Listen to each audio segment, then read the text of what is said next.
Test, test, test, test. Okay. Looks like we are online. Just waiting for connection to come in on the YouTube side. Test, test. Okay, audio sounds good. Looks like we are online. Just waiting for do contact. Just connection to come in on the YouTube side. Test, test. Okay. Okay, audio sounds good. Get going. Okay, I think that's all of the setup stuff out of the way. So, hello, good evening, happy holidays. Hope everybody's doing okay, considering the stress that can sometimes come along with the holiday season.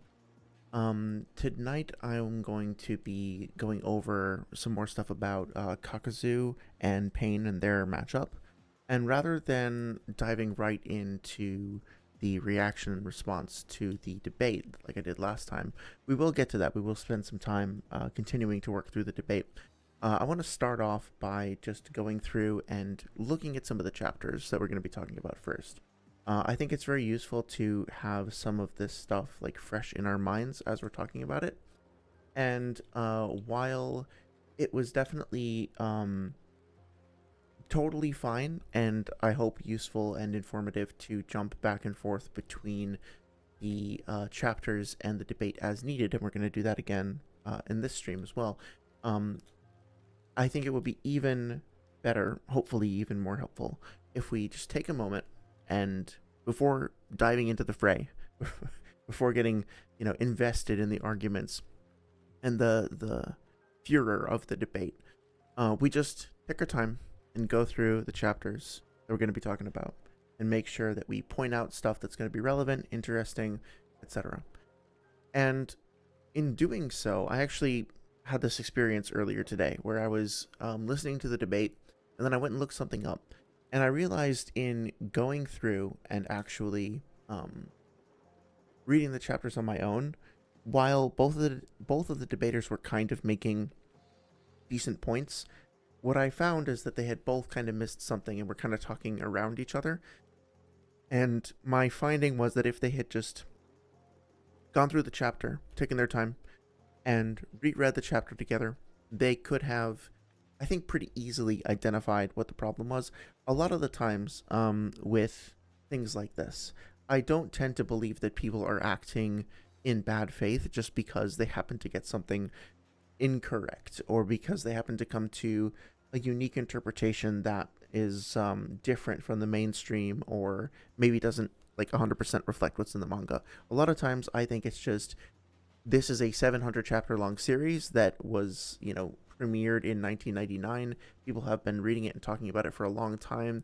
There's a lot of different opinions going around, and a lot of very passionate meme-based factoids, let's say, that have kind of embedded in people's minds. So you have the vastness of the series itself combined with the already extant large amount of data that's out there to sift through. And I think that ultimately it can make for like somewhat of a difficult it just makes it hard to keep everything in your head. So I don't blame anybody for that. However, there's an easy remedy to this sort of thing, which is that if you are discussing a small segment of the manga, you can just take the time and read through it. So that's what I want to do. Okay, enough of a preamble here. I am going to tweak one thing. I think the I like this reaction image plugin over here that I got from the OBS website. However, I do think it might be a little bit too reactive. So let's try this. Testing, testing, testing. Okay, so it's a little bit less jumpy. Hopefully it doesn't flicker as much. Okay. So that being said, let's dive right into it. And we're going to start today. The focus of the stream today is going to be in discussing the summons that Pain has available to him, and specifically how those summons would fare in a matchup against Kakuzu. The one that gets talked about first is the chameleon, and then we'll also mention some of the other things like the dog and maybe the ox and the bird and stuff like that. But our focus, as the thumbnail should have indicated, is going to be primarily on the chameleon. Deal with this pop up here before we get started. I'm going to take 60 seconds and address this, and I'll be right back.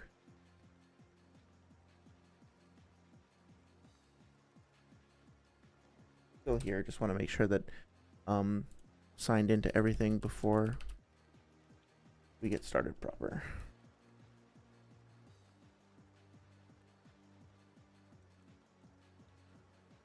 In the meantime, you can enjoy the soundtrack here. This particular song is from the Unreal Tournament soundtrack, which has a lot of excellent like drum and bass / jungle style tracks to it. Surprisingly mellow sometimes for just how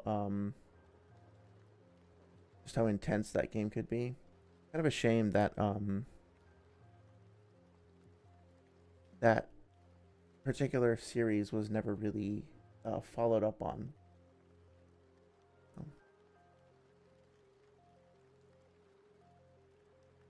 Alright, so I think this should be settled now. Let's go back to the active window. And if I'm understanding correctly, this should be good. Okay, awesome. So, thanks for your patience. We are now getting underway, and I'll probably put something in the actual stream guide. Okay, yeah. So I'll add a timestamp for that.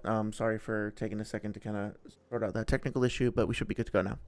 Okay, so let's dive in and talk about the chameleon. So I want to start off by just going through this fight and examining like what we can learn about this character, what its abilities are, strengths and weaknesses and stuff like that, and then go back to the debate and talk about how we can actually determine how well it fares in its matchup. To do that, we're going to be looking at the Viz official translation scans that are up on Manga C, which now has this new mirror, weebcentral.com. And we're going to be starting from chapter 374. So, right away, when Jiraiya starts engaging with the animal path, truly, we can go back one step further and take a look at the crustacean summon as well. Because as much as I am eager to get into the chameleon, I want to make sure that we cover all of the summons that Jiraiya deals with. So, okay, here we go. So this is chapter 372, and this is at the beginning of their interaction. And at this point, Konan has been wrapped up in oil, and the chameleon is not yet out in the field, but the crustacean is about to be. Did I get the order of operations wrong here? Let me see. One second. Just want to make sure that we look at things thoroughly. Okay, I actually just skipped over it. So, here we go. Starting for real. 374. We have Konan, who is kind of covered in oil and unable to really do anything, apparently. Wrapped up in the lion's mane hair technique from Jiraiya. And we have the animal path up here. Animal path clasps his hands together, and without apparently... We don't see him do the normal, like, biting the thumb, like, blood ritual that we see other characters like Orochimaru do when using a summoning jutsu. And it's interesting to see that the crustacean emerges specifically from this glyph on the wall. So it looks like this glyph is acting as a summoning conduit. Now, I don't know if that is necessarily written in blood. That might be a way to, like, a substitute for that medium. But I don't think so. When we see the other summons that are brought about by the animal path, we don't necessarily see them, you know, have to rely on the use of blood either. So, that being said, the crustacean bursts out of the wall over here. Now, you could potentially interpret this as the crustacean... as like a strength feat for the crustacean, right? So it's able to burst through these steel pipes, and emerging in the midst of those pipes does not damage its shell. So that could be something you could look at for an AP feat, but given the fact that it is sort of like moving forward, you know, like this arc to the explosion kind of suggests to me that it is emanating outward, that maybe that's not... it's not literally embedded in the steel, if that makes sense. I'm gonna boost this up just a little bit. There we go. Okay, so this jutsu is called Raging Froth. It shows up in the third data book. It's a little hard to find info for online because the third data book scans are a little tougher to locate, given that they're official Viz media and they haven't been like translated as far as I'm aware. So the foam, okay, it's important to note that this technique uses foam, so it's not just a water jutsu. It's not just like water wall, something like that. It is actually creating like these foaming bubbles, and it washes away the oil. It nullifies it. Okay, so now this is really interesting here. Nagato, or rather the animal path, causes the crustacean summon to disappear. This boof and this cloud of smoke over here indicates that it's unsummoning, it's desummoning. So then he does this, and it's not exactly clear to me initially what he's doing here, but then we see this splash, and the crustacean has now emerged from like right in front of Jiraiya. So essentially, in the time that it takes him to say, stay back, and Konan to start moving, and him to move his hands up, the crustacean can re-summon elsewhere. Now, I guess this means one of two things. The first thing could be that the crustacean is actively getting desummoned and then resummoned to a glyph that's somewhere here underneath the water. I'm not sure if that makes sense. Given the setup before this, we could go back and look to see if there's a glyph on the floor. I think what makes more sense is that the animal path is just able to like retarget or recommand the crustacean to like reposition itself inside the foam. So basically, if it does this, whatever this is, it can just cause it to transport inside the foam. Now look how close it is to Jiraiya. It's basically within, I don't know, somebody with a protractor out there could probably call me out on this, but it looks like it's probably within 10 feet of him. So it manages to go from here to there over the course of him just like raising his arms.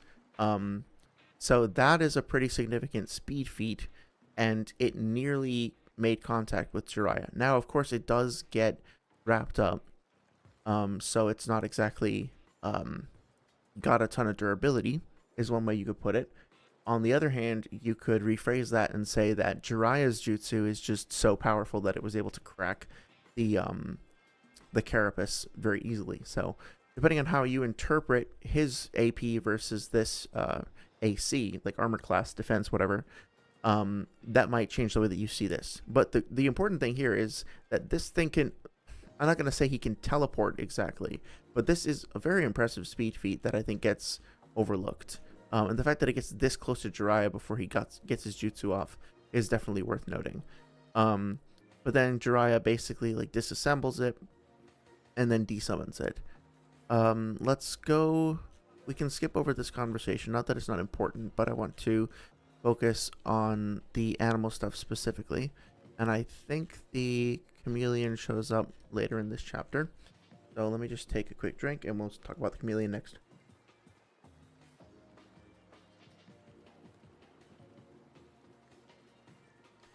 Okay, so let's see, does Nagato do the hand seal? He doesn't seem to. So interestingly,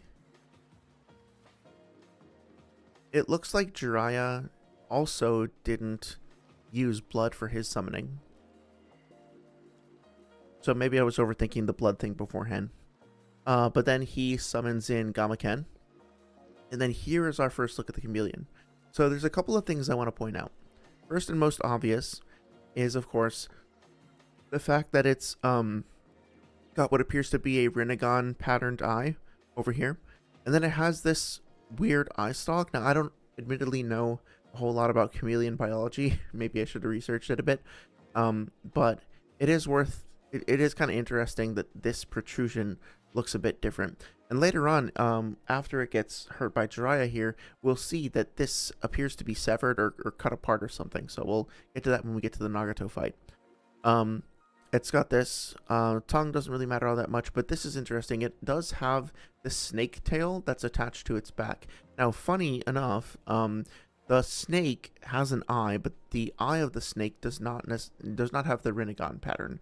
And also, the chameleon itself only has Rinnegan rod stakes through its tail, as opposed to through the rest of its body. So I wonder if you compare this to the crab, right? The crab has this, or I should say crustacean.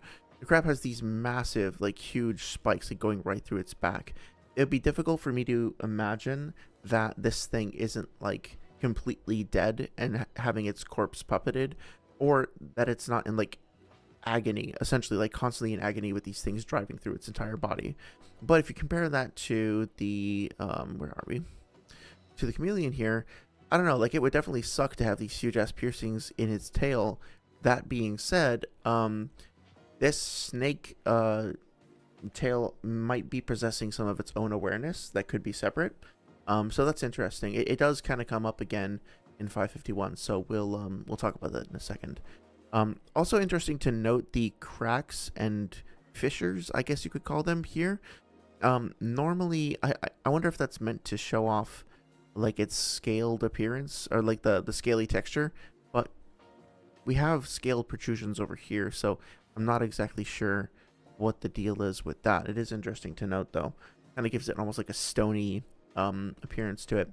And unfortunately, it does look like maybe they ran out of time to add in all the detail that they would have liked. I mean, the snake does look kind of unfinished. The detail here on the hand is maybe not as much as you would want. Like, look, you can kind of see how the line work there kind of tapers off. The shadowing isn't super great. So I wonder, you know, compare this, like the amount of detail here, to the amount of detail in the background, like all of these layers, all the blemishes and scuffs that are on the tubing or the piping in the background. There's definitely a pretty big difference, right? So it's unfortunate. I think the chameleon probably could have used a little bit more attention. Not that it doesn't have any detail to it. I mean, like you can see the shadowing underneath the spike protrusions. So it's definitely a well-designed creature, I would say. It's just a little rough around the edges. Anyway, that's more aesthetic than relevant to power scaling or narrative. Okay, so here's our boy Gamma Ken. Gamma Ken. There we go. Let's see how he does in the next page. Okay, so interesting that the snake tail actually appears a whole lot larger here than it does, at least to my eyes. Let's take another look. No, it is pretty big actually. So here we go. There's a snake tail. Oh yeah, I forgot to mention, a few of the summons have these wings on them. I'm not sure if there's like a mythological significance to that or what the origin is for the inclusion of these wings, but that is really interesting. We'll see them on the dog in just a second. And so, okay, here the animal path hops onto the tongue, and okay, so now Jiraiya is actually using blood for his summoning. So I'm guessing maybe the magnitude of the summoning or the specific thing that you have a contract with requires the use of blood. I'll have to do some more research into that. Right, so that particular summoning jutsu is going to take some time, so he needs to kind of charge it up while Gamma Ken like covers him and buys him some time. Okay, so Animal Path steps in, and it does seem like I mean, it's really hard to tell like how much time is ever passing between panels. It does look like this isn't instantaneous, although it does say he vanished, but that doesn't necessarily imply an instant event. But anyway, he steps inside the mouth, and the chameleon goes invisible, and so does he. So I think it's safe to assume that anything that goes inside the chameleon's mouth will also be at least visually obstructed. Excuse me. That seems reasonable, right? So unless there's a special attribute of the animal path that makes it compatible with the chameleon and allows it to be obscured, I don't think I think it's fine to operate under the default assumption that any other path would also be obscured if it were to get in the mouth like that. One sec with some water. Okay, so note what Jiraiya says here. Now that he's made himself invisible, we've got to use barrier battle arts. So that's interesting. To my recollection, I can't think of very many times in the series where that specific phrase, barrier battle arts, is even used. The only other barrier I can think of off the top of my head is the sort of security barrier that's all around Konoha, like the bubble. And that is not necessarily incorporated in like an active fighting style, right? It's just this passive barrier that surrounds the village like a security system. So this particular style of fighting might just be something that's been developed by folks who don't have something like a Rinnegan or sorry, like a Sharingan or a Byakugan or anything like that to be able to handle enemies of this nature, because they don't have like a bespoke means of detecting them. I think that that's probably true. Let's see. So Jiraiya triggers the barrier. Now this is interesting. This is something I didn't notice until recently. Is Pain is actively able to see the jutsu. Right? We see this sort of photo negative vision as well on the when Pain first shows up and sees the barrier, I believe. This kind of visual filter, so to speak, is used to give us an understanding that the character can see something that is normally not perceptible. So he's not just aware that Jiraiya happens to have cast the jutsu. I think he can actually see it, like he can see the bounds of it. But you could interpret this as we're just seeing him in the dark because he's inside the chameleon. So I think there is some room for interpretation there. Okay, so here the dog comes out and we see that there are 3 heads visible, and each of the heads has a stake right through the center of their mouth. And the dog as well also has those little wings that we talked about. So both the chameleon and the dog have them. Fucking Jiraiya himself says he saw the barrier and switched to a strongly offensive critter. Okay, so yeah, he sees this barrier, which is a pretty significant feat in terms of chakra sensing, right? He can sense invisible barrier jutsu being used. So this is interesting. All of these explosions that are coming out, it's sort of difficult to tell exactly what's happening because they're obscured inside the buildings, but I would probably say that this is a strength feat for the dogs, because we're going to find out in a minute that the dogs are splitting up, and the dogs are the things that are making these attacks. So hang on, let's go to the next. Where's the other panel? Is there one where, okay, so I think I'm trying to decide if I think that this is Gamaken getting shoved through a wall or something, but I don't actually think so. I think this is the debris of how he was like attached to the ground. Yeah. Okay. Or not attached to the ground, but like embedded. I think he's ripping out some chunks of the thing that he's in. So what I think is happening here is that this dog and these dogs, the dog summon overall as a unit, is actively chasing Gamaken through this structure, and as he's doing so, he's the one who's bursting through these walls. So he is able to repeatedly bust through steel.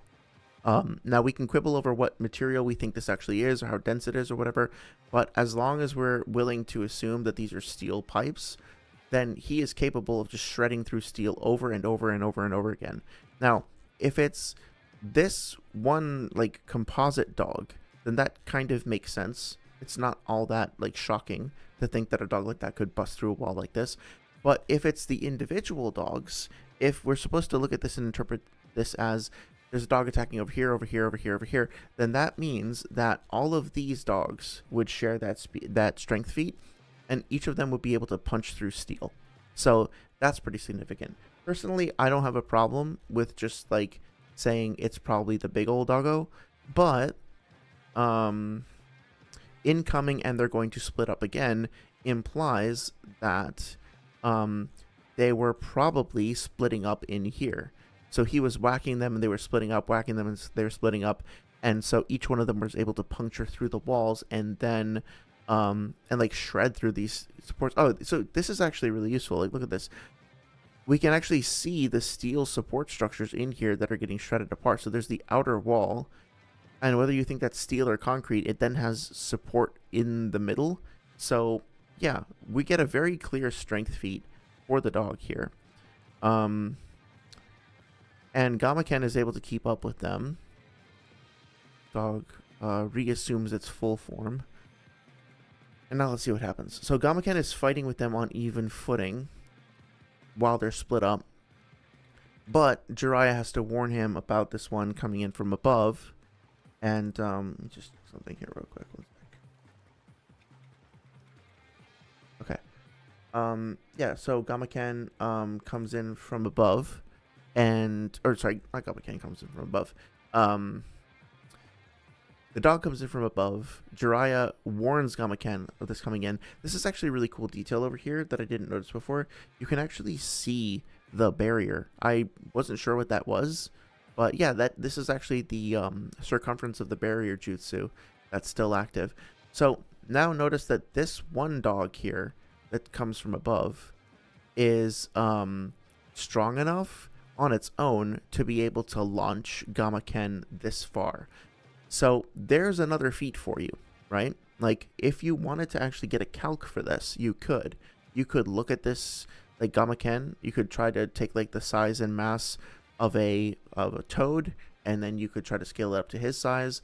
And then I don't know how you would calculate the speed exactly, but you could calculate his mass, and you can calculate the fact that he is accelerating him enough to like be obviously not immediately affected by gravity. This arc indicates that he's like still flying upwards. And that would be a strength feat. So now you have two strength feats. One is pushing him back, and two is tearing through the metal, and that applies to all 10 of the dogs. Presumably it would be even stronger if they're all combined together. Now we have the bird, and the bird we don't see exactly when it gets summoned and when it starts moving towards them. Jiraiya seems to notice it pretty quickly, and Gamaken reacts to it and blocks it with his shield. It pushes him down to the ground, but he was already in midair, so his maneuverability was kind of limited. That being said, that impact of shoving him to the ground was enough that he was not able to brace himself and stop himself, like land gracefully. He lands on his back, he takes damage from that. Unquantifiable, but he seems to be hurt by it. And the shield that he's holding also, he drops that. So this is a significant impact. This is nothing to scoff at. Now let's go further. Okay, so this is important. These summoned critters are merely distractions to further obfuscate his location. So let's just take a moment and let that sink in here. Jiraiya, one of the three Sannin, is fighting one of the paths, only one of them, and he's only really using one summon at a time. I guess you could argue two, because the bird is attacking as a follow-up with the dog, but the dog isn't on screen in the same time as the bird, is what I'm saying. And he's put away the chameleon, right? He hasn't brought out the other summons yet. He tends to use them one at a time. So max 2 at a time are enough to push the Sannin with a frog summon back and make it so that Pain is able to successfully hide his location and keep Jiraiya busy and start like whittling away at and wounding the frog. So imagine what would happen if actually you don't even really have to, if Pain were bloodlusted and using all of the summons that he could simultaneously, so I think 3 or 4 at the same time, and going after Jiraiya without stopping, without giving him a chance to breathe. When in this arrangement, when in this moment, does Jiraiya have an opportunity at all to locate the animal summon? Even though he has a not the animal summon, the animal path. Even though he has an active barrier, his barrier is on. It's specifically designed to detect things like the chameleon. Even though he has that on, he can't even get near it. He's being harassed so much that he has no opportunity whatsoever to get near it and try to start attacking it, right? I want to attack the caster, but I need to be able to see him. I need to be able to see him. It's very clear. And you know, Jiraiya has large scale AoE attacks. Like, he has fire attacks, he has oil attacks, he has that swamp attack. So he has abilities that can cover a large area, but he's not able to see his opponent, so he's not able to attack and damage it. That's very important to know. Okay, so poor Gamaken is so self-deprecating. Okay, possess the powers. Okay, so now we have another summon, and again, this summon is taken out on its own. Now, granted, again, this summon doesn't have the wings, so that's kind of interesting. It does have kind of a weird arrangement of chakra rods. I like the sort of askew ones that are on its forehead. And he is able to withstand the impact coming at him, but I think it's hard to tell for sure, but I think he's achieved Sage Mode at the moment of that impact, which is why he's so able to easily push the summon back. I don't know if this is intentional. This is probably just me overanalyzing it, but it is kind of interesting that you have the 3 different pipes coming out here that kind of visually foreshadows the appearance of these 3. But yeah, I think that's basically all we need to talk about with this path for now. Oh, actually, let's go over how the chameleon is defeated. Okay. Particle 3 have unique powers. Here comes Jiraiya. Dual 6 paths. Okay, so let's go. Oh, here we go. He's hidden himself. Wait, hang on. Where is his pupil of 6 path? I don't see him anywhere. His eyes must be degrading. Okay, so it's not that her eyes are degrading. He's hidden himself inside a summoning creature that can make itself transparent. Okay, we basically already knew that. It's got to be one of them. They're chameleon species. Okay, so she recognizes that he has a statement in 334, I believe, where he's like, where in the world did Nagato find a creature like that? He doesn't say Nagato, but you know what I mean. Where in the world did he get a creature like that? What even is that thing? And Ma over here, recognizes what species it is, which is kind of cool. She already has knowledge of what sort of thing she's up against, and she acknowledges that the probe barrier will only help detect it and maintain a stalemate, because as soon as it moves out of the barrier, it's undetectable again, right? So she needs to use what is specifically called a creature detection jutsu. Now, I don't know any other jutsu in the series that has this tag, this namesake to it, this hashtag or whatever, right? As far as I know, this is something that is unique to Shima and Jiraiya, or Shima and this fight, I should say. So, if we're thinking about other characters that don't have visual acuity abilities like Rinnegan, Sharingan, stuff like that, how might those characters intercept and detect this chameleon? Just give that some thought in the meantime. So, that being said, let's see what actually happens here. Shima sends out this creature detector, and I hope to God this isn't her actual tongue. But notice that it seems to be using scent to detect the location of the chameleon, and then it moves of its own accord and zeroes in on it, and its speed surprises the animal path / Nagato over here. So that's interesting. And these little lines, I think, are the chameleon's feet, I guess? Yeah. Okay. So pay attention to where it gets intersected. I see. So it actually looks, I think, like the acid or whatever this stuff coming out of Shima's mouth is actually serving as kind of like that trope of there's an invisible man in a piece of media. People throw paint on him to make him visible temporarily. It kind of seems like that's what's happening here, right? Its skin is getting covered in this ooze, whatever the hell it is, and it's helping to make it visible. Now, it is worth noting that this coiling tongue is able to restrain it and hold it in place. So, and then also to smash it on the ground. So that could be a commentary on its durability. And then finally, it does get done in by a water jutsu. Oh yeah, so here she's not actually like cutting it or tearing it apart or anything. She's literally just restraining it and painting it with this goo so that it can be more easily seen. She's probably stunning it as well. It probably hurts a lot. But it's only Pa that actually deletes it. And notice like the strength of that. This is actually a water style jutsu, and this is a huge cone of water that he's then restricting the size of the aperture of his mouth and turning it into a thin beam. Look at this sound effect here. It's fun. This bzzz-twang. He then starts shooting it, like bringing it down towards it, and like I think this is a snake tail. It looks kind of pissed. And basically just slices through it in one attack, and then it desummons. So that's the first chunk of information that we have. What I take away from this is that the chameleon really, in order to be caught, needs some kind of visual detection, because if you can't like restrain it and or like see it while it's invisible and find some way of rendering it visible, then you're screwed, because not only can you not like do you not know where it is to be able to attack it in the first place, you're also going to be constantly harassed by multiple other summons.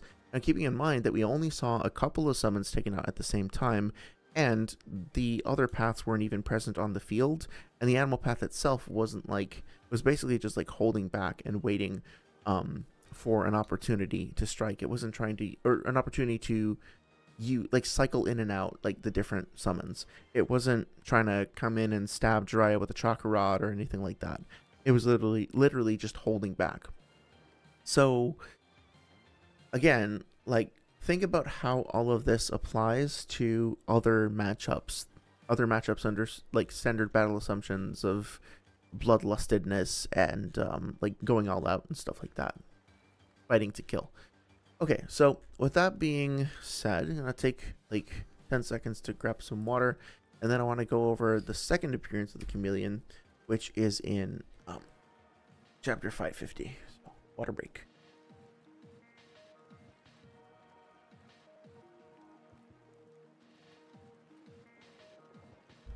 Okay.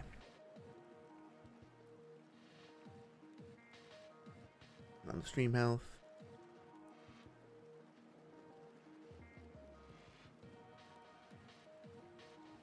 Okay, everything's looking good.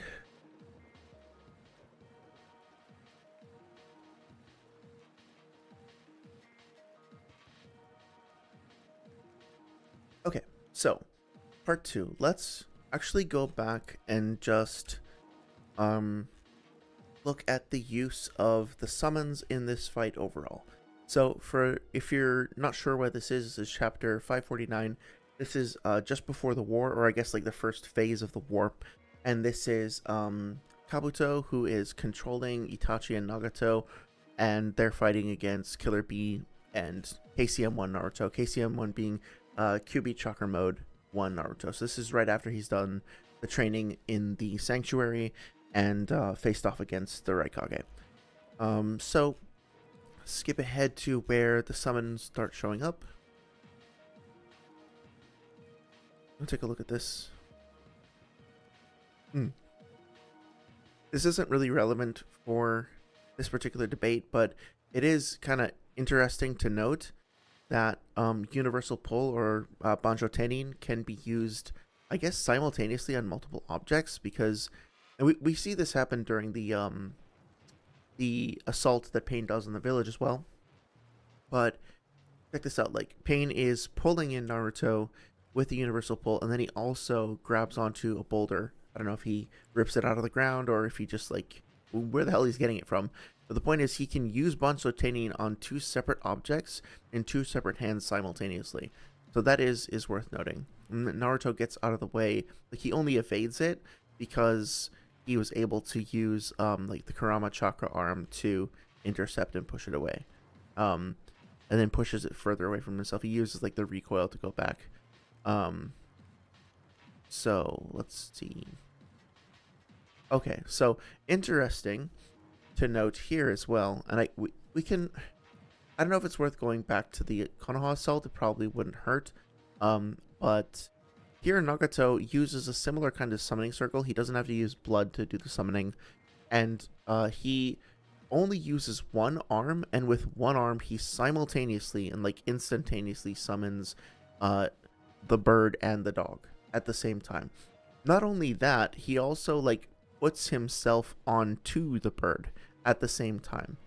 So the animal path, or Nagato, can summon multiple animals simultaneously. We see that during the fight again in the village as well. And also repositioning can be a part of those tactics. And that makes sense too, right? Because going back here, let's go and look at when or actually no, it was, he's still fighting the animal path. So if we go to when he starts attacking, the chameleon's out of the way. Now these two other paths have shown up. Let's look at the fact that first of all, that Jiraiya uses a big AoE jutsu in the Path of Boiling Oil, and the Predator path is able to jump in front of the animal path. The animal path doesn't even seem to move or care. It doesn't even try to get out of the way. The Predator path just jumps in front of it and absorbs it. So let's imagine that the Predator path, that the animal path were inside of the chameleon and were like taking cover. Even if it couldn't get out of the way of the incoming boiling oil or something like that, or like an incoming fire jutsu. And this is a fire jutsu from not just what's his name, Jiraiya, but it's Jiraiya plus Ma and Pa, right? This big boiling oil bath thing. The Predator path just jumps in front of it and blocks it.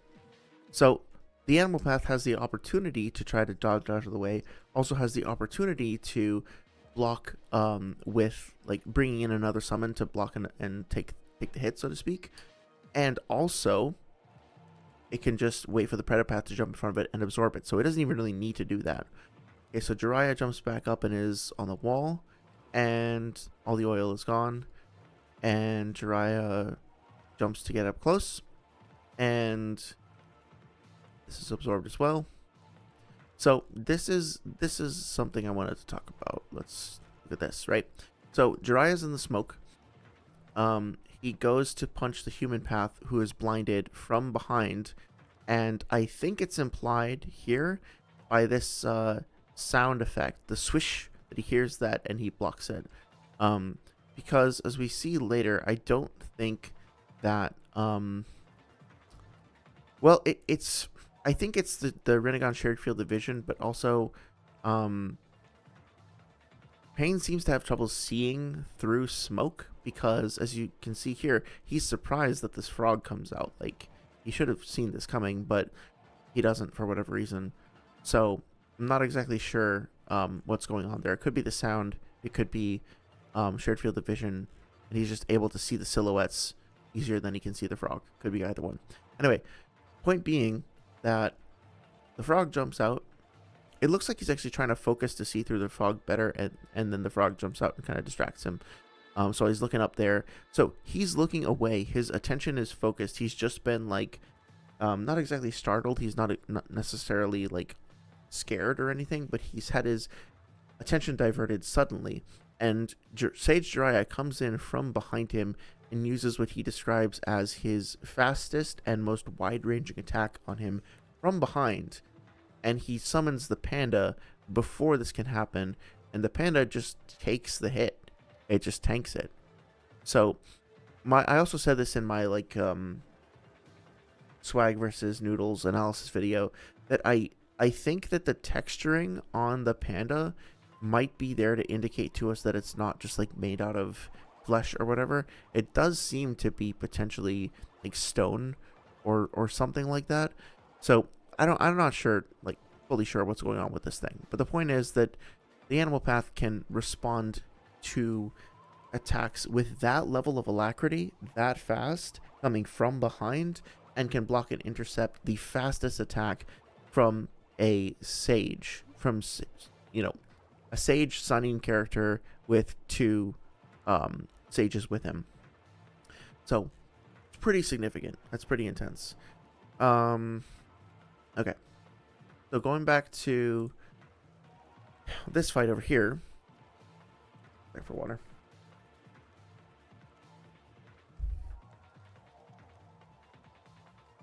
Going back to this fight.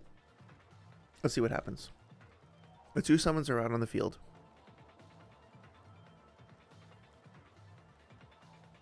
Gyuki wakes up B from... I don't think it's the Tsukuyomi. I think it's the other Krogan jutsu. Which I wonder why he didn't use a Tsukuyomi here. Maybe Obito, or maybe, what's his name? Kabuto wasn't as familiar with it or something, but it seems kind of weird. Anyway, so, let's look at this. Look at how fucking... look at how huge this dog is. This thing is massive. There's Naruto, and there's the dog, and the dog has 1, 2, 3, 4, 5, 6, 7, 8 heads. We've seen it get up to 10 heads in the previous fight, and it's possible that it could go even further. So it's going to get bigger and bigger and bigger and create more and more obstructions. I think this is probably a Rasen Shuriken. It could just be a Rasengan, but I think the swirls in it might imply it could just be a Rasengan. I'm not sure. But either way, Nagato says this: he multiplies every time you hit him. You've got to knock me out first. So Nagato, who is actively trying to help Naruto win in this fight, is telling him how his jutsu works, and he specifically tells him, you can't beat this thing. You can't kill it. Like, he's already fought Naruto. He had his, he had Naruto destroy some of his paths before. He's seen the Rasen Shuriken. He's seen, like, Senjutsu enhanced Rasengan and stuff like that. He knows Naruto's techniques and tactics and how he thinks as a fighter. And he has, like, exceptional sensory abilities. And he's also extremely experienced and, an extremely talented shinobi himself. And he knows his own jutsu as well. So he's assessing all of those together. He's watching what Naruto is doing. And he's saying, you can't beat this thing. You have to kill me. It will be easier for you to defeat me, Nagato, myself, than it will be for you to take on this dog, because this dog can't be killed. So, obviously, I don't think that they're equivalent in power. Obviously, I don't think that they're equivalent fighters. But Naruto doesn't have a chance of defeating this thing on his own, because eventually he's going to run out of chakra. He's going to run out of stamina, and the dog will still be going. Even if the dog only, like, gives him the equivalent of a paper cut every single time he attacks, Naruto cannot beat it unless he has... I guess you can speculate in, like, if he has a sealing jutsu or something like that, or he gets Gaara to put it in the sand mausoleum or something. That's totally legitimate, but that's not what Nagato is talking about, right? He's just talking about his Naruto's physical attacks. Okay, so Itachi jumps onto the bird. In the next chapter. Now, it is worth noting that the dog is apparently, like, still in pain. He's still being held down by that jutsu, even though Naruto is, like... I always thought this was him on the grass. I think he's still on the dog, though, right? Yeah. So he, the dog should either be still pinned down, or he should be recovering from that attack. Bird is able to tank a, knife throw from B, but it's not electrified or anything, so I don't know if that's particularly impressive. Okay, so now Naruto's on the dog. We see 1, 2, 3, 4, 5 heads. Here comes the bird. And so I think it looks like... Oh, yeah, okay. So Naruto is standing in what appears to be like a little crater. So he hit the dog on the back and pushed the dog down. And then the... it formed like a crater, like it created this indentation in its fur, and then Naruto is like now standing on it, and the dog is still alive, and it just looks pissed, right? It's taking a minute to get back up, but it's definitely not dead. And how many has it have? 1, 2, 3, 1, 2. What is wrong with me? 1, 2, 3, 4, 5, 6, 7, 8, 9. So it actually grew an additional head from Naruto's attack, which makes sense, based on what what's his face was telling us. Nagato was telling us. Now he hits it with the Matarasu, and the dog is pissed. He goes grr, but he's not dead. He doesn't like de-summon. We don't see a little poof.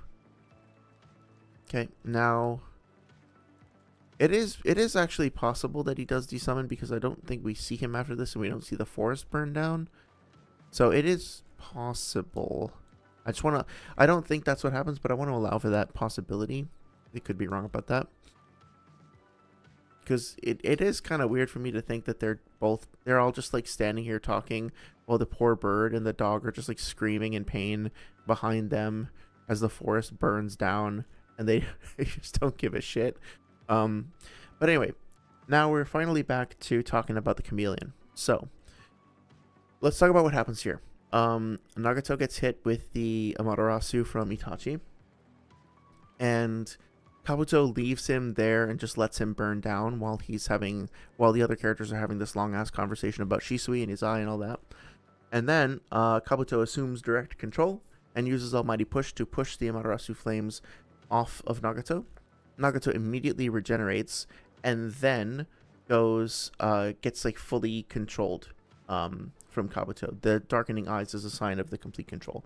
So with that being said, it's sort of difficult to infer like the time domain here of what's happening, but Naruto notices something is wrong. So I think he notices that Nagato has left, and in between this happening, him noticing that he's gone, and then him looking over at him, Nagato shows up and uses Almighty Push on him. Now, in this time frame, Nagato summoned the chameleon, hopped inside the chameleon cloaked itself and repositioned itself to be in front of Naruto, and then uncloaked, and then Nagato does this.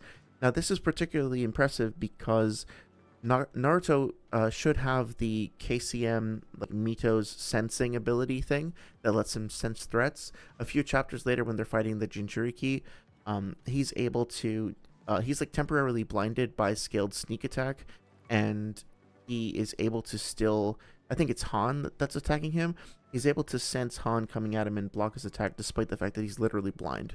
So here comes Nagato, blows away the whole forest with one Shinra Tensei, blows B back, and is able to move away from his previous position inside the chameleon in order to intercept B and steal his, he gets hit by the lariat, but then he steals his chakra. And I want to look at exactly what happens with B. So B is getting pushed back by the Shinra Tensei. I think it's a little unfortunate that there's a 180-degree reversal, because I think here we see Nagato is like gonna blast Naruto in this direction, and it kind of seems like this is the way that the force is coming out, like it's going to the right and down, but then the camera angle reverses, which is a little confusing. And I think we're seeing it from the opposite side. So B gets blown back, and then Nagato is behind him, and he does notice him, but he only notices him when he's this close. I think these two exclamation marks are just in response to him getting blown back. So Nagato is able to reposition himself very quickly, and he gets his chakra stolen, and now Naruto's coming in. So Nagato is outside of the chameleon at this point. We don't know where the chameleon is. Here's B, and here's Naruto, and they're both coming in and engaging with Nagato, and now we see this happen, right? So Nagato is not using the Bancho Tenin, the Almighty Pull. I don't think he's using Almighty Push, because we don't see that either. His hand is just extended here because he's like pushing B off of him after absorbing his chakra. He's not using either of those attacks. Now Naruto gets this wham sound effect. Okay? What is the wham? What's happening that's causing him to experience this wham? Well, since we don't see anything else on panel and we see the invisible fucking chameleon behind him, the sound effect that's associated with it or the thing that's associated with the sound effect is him being grabbed by the snake tail. Or the snake tongue. So the snake reaches out, wraps around him, grabs him, and then starts to decloak. So that's where we get the wham. And then we get a bam and a whap from Nagato as he starts to use Ningendo. So, again, to briefly recap, the chameleon speed blitzes, like gets summoned in and then speed blitzes KCM1 Naruto, and then blasts B, enables Nagato to blast B back, and then is able to move from doing that to intercepting KCM1 Naruto running towards B. B doesn't detect it, Naruto doesn't detect it, and it holds Naruto in place in midair, and then he's not able to respond to that fast enough before Nagato can come in and then start draining him. That is a very, very, very fast little lizard. Okay. In this scene, we see that he is restrained, and it looks like Nagato has started draining his life force. Now, I want to note that at this point, Naruto doesn't say that I've started to lose my life force. I've started to lose my energy, whatever, right? He doesn't say I'm getting weaker or anything like that. Okay, he does this. This whole time, he's still being held in the air by the tail. I keep saying tail. By the snake tail head tongue thing. He's getting held in place. And it says he's got a total hold of me, right? Now, this is important. Once the King of Hell shows up, Kabuto says this. I'm going to, so I haven't done yet, I am going to have Ningendo, that's the human path's ability, which is this. It's about to be this. I'm going to have Ningendo extract their souls and kill them off. He'll hide their bodies and souls using the Jigokudo. So the Jigokudo is the Hell path, so the Naraka path, and this is the King of Hell. So that's what he's referring to. He'll hide their bodies and souls using the Jigokudo, bring them back to me, then revive them. Okay, so he's storing their bodies and souls inside and then bringing them back to be revived, which is pretty smart. I can make the two Jinchuriki mine without Madara discovering what I'm up to. So now he starts to have his soul pulled out. And now he says, my life force, no way, I'm weak. I'm getting weak, not good. So, my interpretation of this, which is open to debate, it's not set in stone. My interpretation of this is that here, Nagato is readying the jutsu, but he is not yet actively extracting Naruto's soul. It's tempting to look at this and be like, oh, Nagato has just started trying to pull his soul out, and it's taking him all this time. It's taking him so long to pull it out. But I don't think he actually starts until the Hell Path shows up, or the King of Hell shows up. Because if he did, then his soul would just be guided to heaven, or to the Pure Lands. And, the Pure Land. And would not be storable and recoverable by Kabuto as easily. Then the moment he starts pulling it out, Naruto starts to notice that he's getting weak. So what that means is that the only thing holding KCM Naruto in place this entire time is the snake. So that's worth noting for later.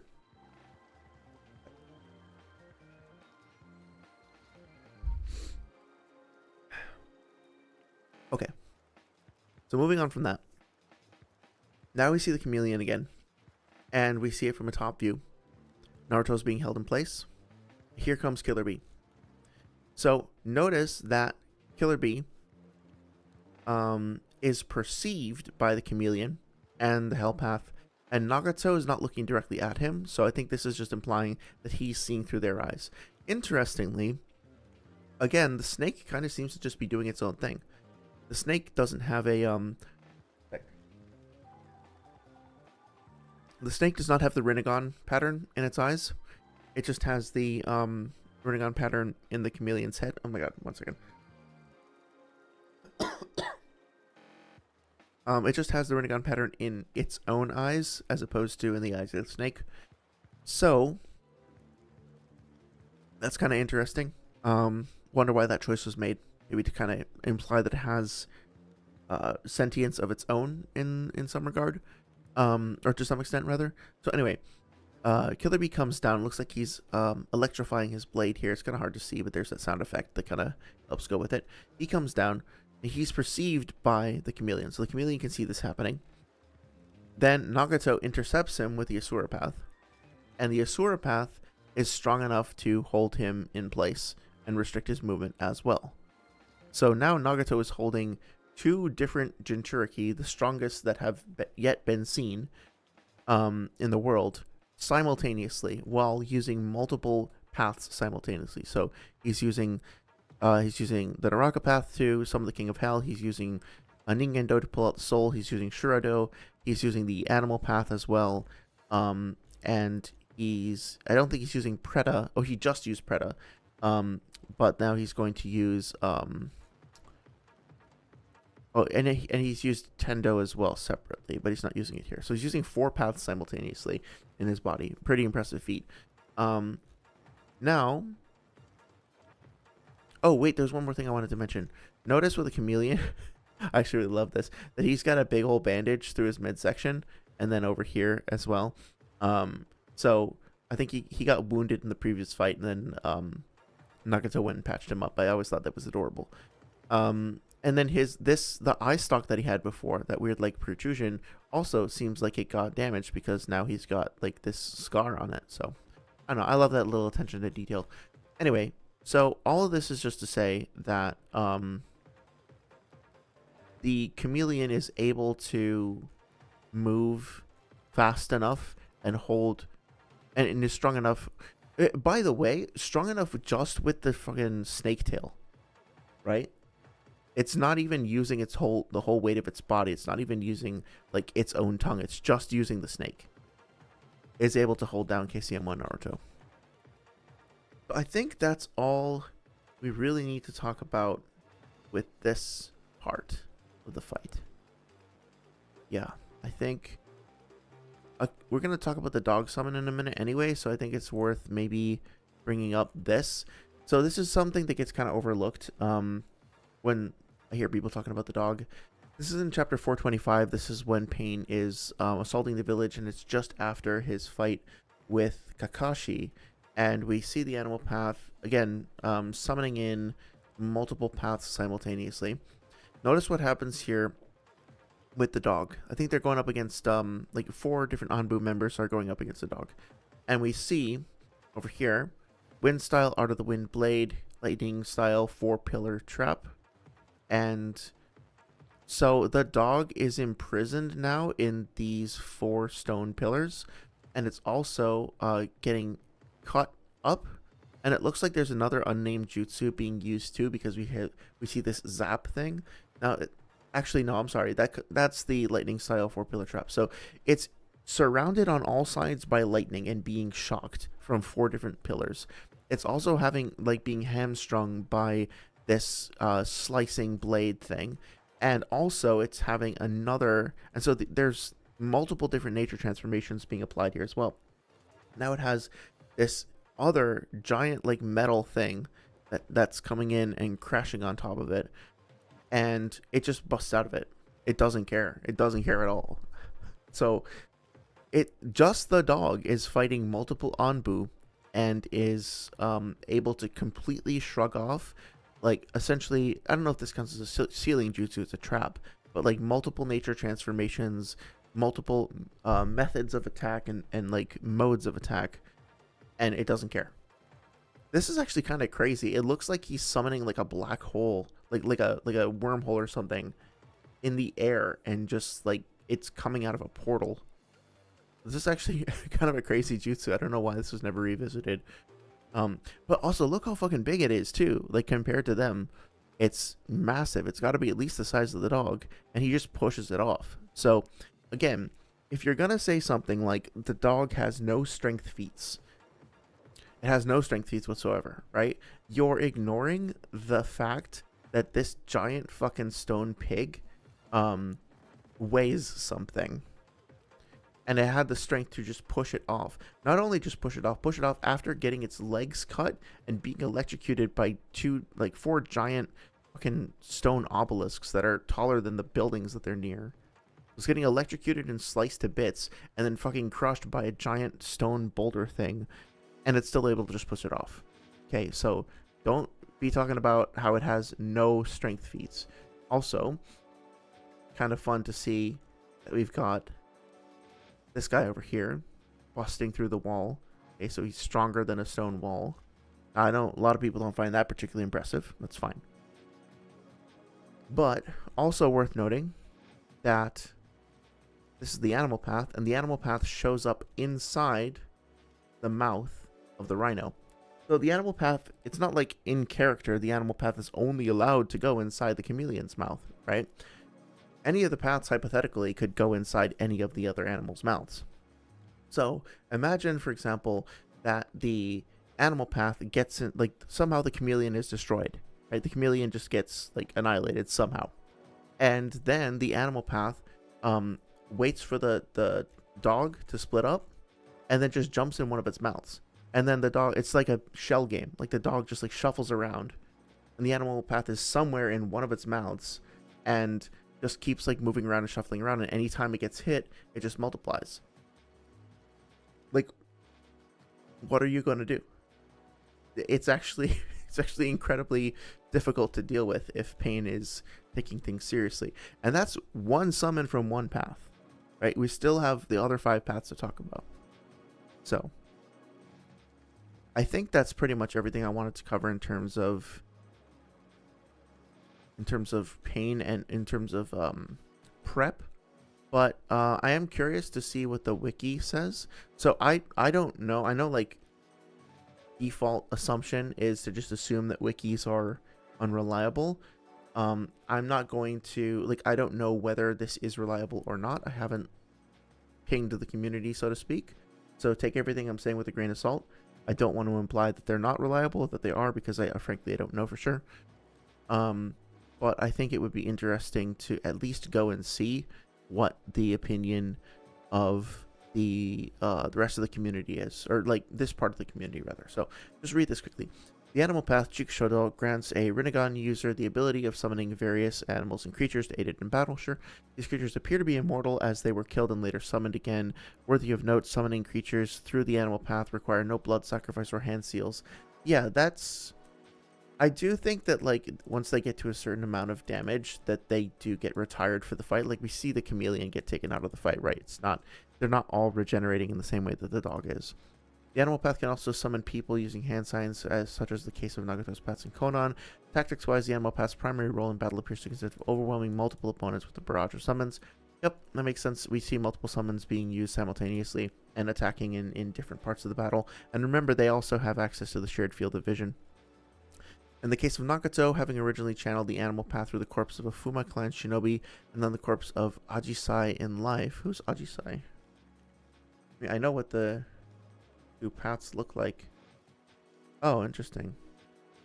Is this a character that gets expanded on in the anime or something? I don't think he's talked about in the... Yeah, it looks like it. Yeah, that makes sense. Okay, that's kind of cool. I didn't know anything about her beyond her inclusion as an animal path. Anyway, Nagato also tends to send the animal path first into battle to throw enemies off about the number of enemies they're really facing. Yep, that makes sense. We see him do that during the assault on the village. As they also display the Rinnegan, the creatures serve as extensions of Nagato. During the Fourth Shinobi World War, Nagato uses summons for transport before being rejuvenated to move on his own. Yeah, we just read through that. Okay. And I wanted to look at the chameleon and the dog. I don't think there's anything here, really. Just scan through this quickly. Destruction capability. It has exhibited great destruction capabilities.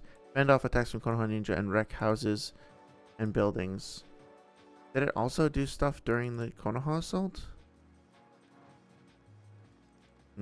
Okay, well, I guess let's do our due diligence. I don't remember seeing it doing anything during the Konoha assault. But see, this is why, like, resources like that are helpful.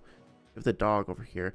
I know the fucking centipede showed up, but Sakura one-shot it. Which, again, does that mean the centipede is really weak, or does that mean Sakura is really strong? Or both?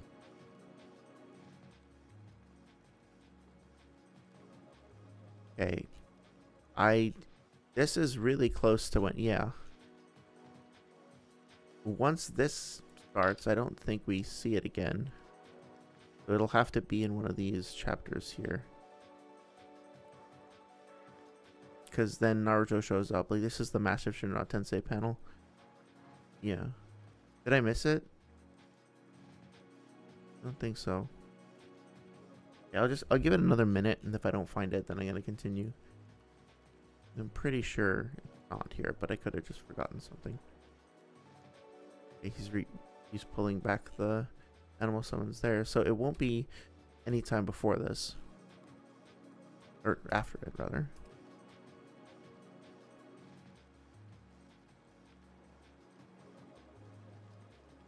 Okay, we saw that already. And I think most of this stuff is like Kakashi's fight and whatnot. So I'll put a note to myself to go back and look again. But I don't... If it does show up, I don't remember it really doing anything. This is all Kakashi's fight. Same here, I think. It might show up here. I love that. I love that, like, peeking through the window. That's fucking terrifying. Especially if you're reading this for the first time, you've never seen that shit before. It's such a good panel. I was reading, if you read through the before, what do you call them? At the beginning and end of every volume, oftentimes there will be a little anecdote or story from Kishimoto himself, and he talks about, okay, so here's the centipede. I wonder if that's what they were thinking of. He talks about how before he like made Naruto, and I guess throughout a lot of his career, maybe he still does, he would obsess over movies. Like, he would spend all of his spare money going to the movies and watching movies over and over and over again, and renting as many movies as possible, and trying to study them for like scene composition and framing, and just like how narrative would progress within a movie. And you can definitely see that in shots like that, where it feels very, very cinematic.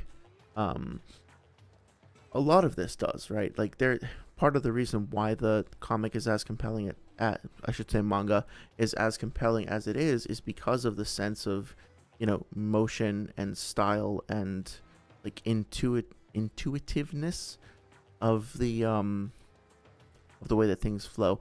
Okay, I'm guessing this is just some anime stuff, because yeah, I didn't remember seeing that, and this is what's kind of confusing, I guess, is that they don't actually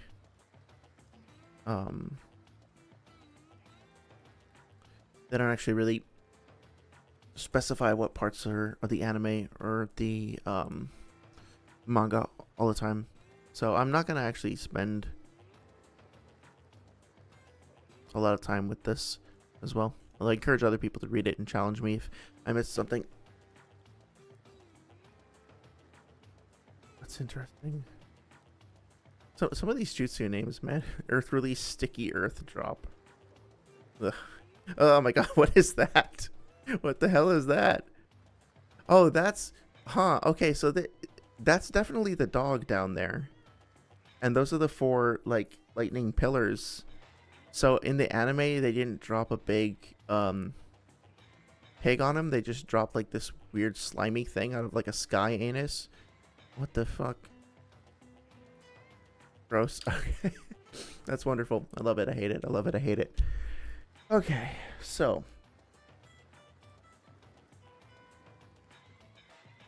I think we've got the preamble out of the way. I'm going to turn this down just one little notch. And now that we've gone over all that, okay, I want us to go back to the debate. I want us to pick up right a little after where we left off.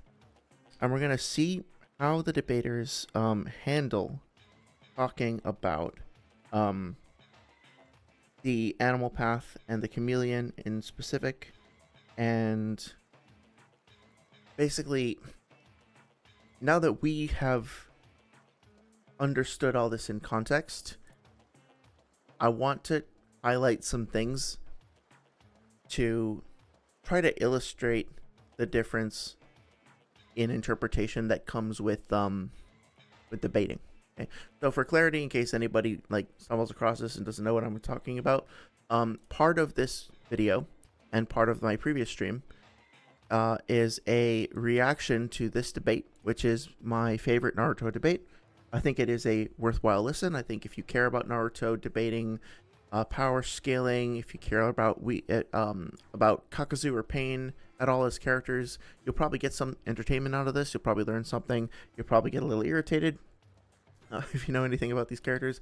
But I think it's a good time. I'd recommend you watch it. And specifically, I want to use my platform to provide what I guess I'll slightly arrogantly call peer review, and try to provide feedback on things that I think are perhaps misinterpretations, perhaps lacking. And whereas my constructed videos, like the videos on my main upload thing, are going to be, usually edited and scripted and presented that way, this, and I'll be focusing a whole lot more on the overarching like themes. So we talked about in my previous video, we talked about like how fast is the Rasen Shuriken and does it ignore durability, and like how does the Chibaku Tensei work, and things like that. And is Naruto smart? Like what is his battle intelligence and stuff like that. And those are all sort of larger concepts that I like to focus on in a more holistic way. But it's also nice to really focus, like laser in on how people talk to each other about this stuff, and how disagreements form, and just like the sorts of rhetoric and tactics that people use when disagreeing about a subject. So the live videos, the streams are going to be more about analyzing that side of things, as opposed to, just constantly, as opposed to doing like the, I don't know, in-depth dives, if that makes sense. Not that these aren't in-depth. Hopefully that made some sense. Lives are for interpersonal stuff, and scripted videos are for like larger conceptual stuff, if that makes sense. So that being said, let's just jump in to kind of pick up where we left off. The claim is being made that Kakuzu basically can't get hurt by any of the animal summons, basically anything that Pain throws at him, because he supposedly can't get hurt by Biju or Perfect Jinchuriki. I, in the previous stream, kind of disputed that. I don't believe that Yukito is a Perfect Jinchuriki. I don't believe that her pause swipe scales anywhere. And even if it did, you would need to demonstrate what that is to make it relevant to this discussion. And so what WeaabooWarrior is going to be doing here is going to be talking about how the individual summons from the animal path could potentially be brought to bear to cause problems for Kakuzu. And Noodles is going to kind of counter by reinforcing his perspective that the animal path, or that Kakuzu could just resist everything that the path throws at him. So let's go in. And this is, if you haven't seen it, like this is the channel, like this is the original content, so go support the creator. It's the summons. Yeah, you can continue the summons if you want. We can go to that later. Yeah. Okay, so the next one. Something I just want to point out real quick. Notice the scan that's being used as color. That's nothing inherently wrong with that, but also that the translation is not fully in English here. So it's worth noting. The one I want to bring up was the Invisible Chameleon. And the panel itself is extracted from the full page. So sorry, I'll stop cutting them off. Summons if you want. We can go to that later. Yeah. Okay, so the next one I want to bring up was the Invisible Chameleon, which Pain uses in character multiple times. He uses it the first time against Jiraiya, and the second time against when he's Nagato against KCM, Naruto, and B. He uses it to hide inside and turn invisible. Yep, we went over that. That's all in character. It's stated by the Toad Sages. Let's see. I think he's going to talk about the creature detection jutsu. Cool. Yeah, and it says you need barrier jutsu to stalemate it, and you need creature detection jutsu to go on the offensive. Yeah, and I think that phrasing of creature detection jutsu, honestly, I don't think we should take that statement like 100% literally and just assume that there's no other means of detecting it whatsoever. Like, I do think that probably the Sharingan, for example, should be able to detect it. But that is a statement we're given, and the clear implication is that you need something to detect invisible things with, and that is not something that Kakuzu, as far as we know, has. So unless Kakuzu has one of those abilities, he won't be able to go on the offensive to Yeah, exactly. hiding within the chameleon. The Pains are going to have to come out and kill him, though, at some point. So, I mean, Well, Kakuzu could literally just sit there and wait for them to come out, or he could just blow up the battlefield. Okay, both of those statements are kind of ridiculous, right? When you think about it. Yeah, Kakuzu could just sit there. If he just sits there, how is he winning the fight? If he just sits there, how is he dealing with any of the other paths that might try and like come up to him and attack him? Now, granted, WeaabooWarrior still needs to demonstrate how the chameleon is specifically going to like help win Kakuzu the fight. That being said, I think that is like what he's doing is just setting up this win con for the animal path, essentially being able to hide itself and keep summons like the dog going indefinitely, which would then allow it to create like hazards and distractions and like tactical advantages for itself while the other paths like move in for the kill. Oh, and the other thing that he mentioned is Noodles thinks that Kakuzu could just blow up the battlefield. And I mentioned this in the previous stream, but the battlefield is not a well-defined term. And if you're going to say something like that, you need to actually be able to demonstrate that feat. First of all, you need to demonstrate that Kakuzu can actually blow up the battlefield that they're in. Then you need to demonstrate that that would still be fast enough to impact the chameleon.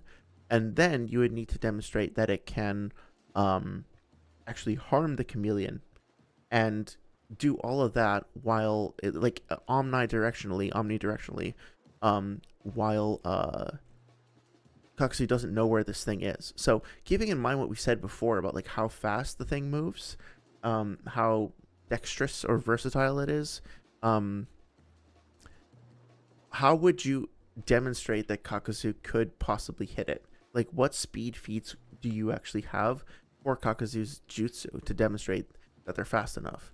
We're going to get to False Darkness in a second.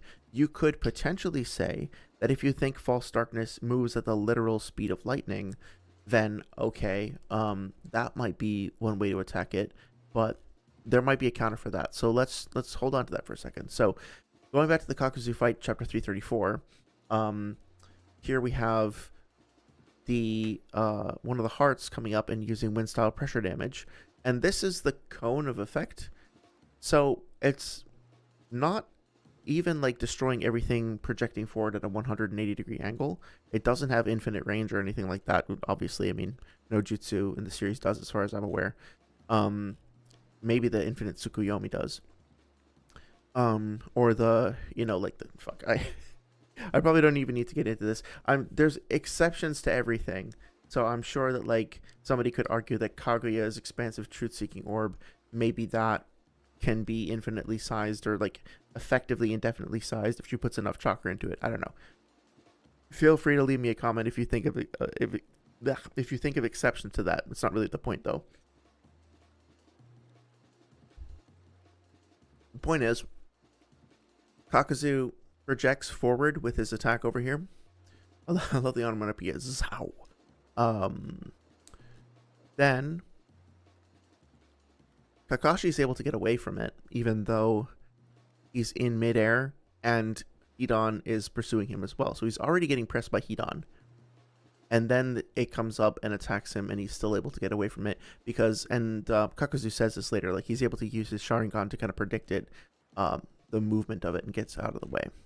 But this attack definitely doesn't have like instantaneous attack speed. It doesn't have omnidirectional attack range.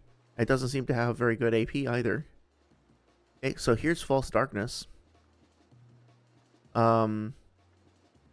Interesting that Shikamaru is taking out a scroll here. I think that's to absorb the jutsu. And we see it kind of charge up and crackle. So it's not it doesn't like fire instantaneously, right? Kakuzu has to mold chakra. This is actually, the mask's not even attached to Kakuzu at the moment, but it still has to mold chakra. It has to get the chakra ready, and Ino has enough time to warn the two of them. Shikamaru has enough time to take out his scroll, although that probably doesn't take very long. but he manages to fire the jutsu, and then this blur over here, I'm pretty sure is Kakashi coming in from above, and then Kakashi comes in and intercepts it. So, unless you think that Kakashi's moving faster than lightning here, he closes the distance. He's actually further away from these two, probably. We could dispute that, but probably further away from the two of them than the lightning bolt is from them, and is still able to get in front of it. So that makes me wonder, like, okay, are these bolts actually literally moving at the speed of lightning? Probably not, right? It makes more sense that they are infused with like electrical energy, but they're these arcing bolts of chakra that are then being intercepted by Kakashi. But I don't know, maybe that's disputable. He intercepts them. He uses 2 of his Raikiri to nullify them. Okay, so still not seeing a blow up the battlefield style attack. Here's Searing Migraine. Yeah, well, that does. Searing Migraine is also not like an instantaneous kill. It sets a relatively small area of effect, like rolling wave of fire, and Kakashi, Ino, and Shikamaru and Choji are all in front of it. They all see it coming. They're all surprised by it. None of them are expecting a fire style attack, and they all get away from it.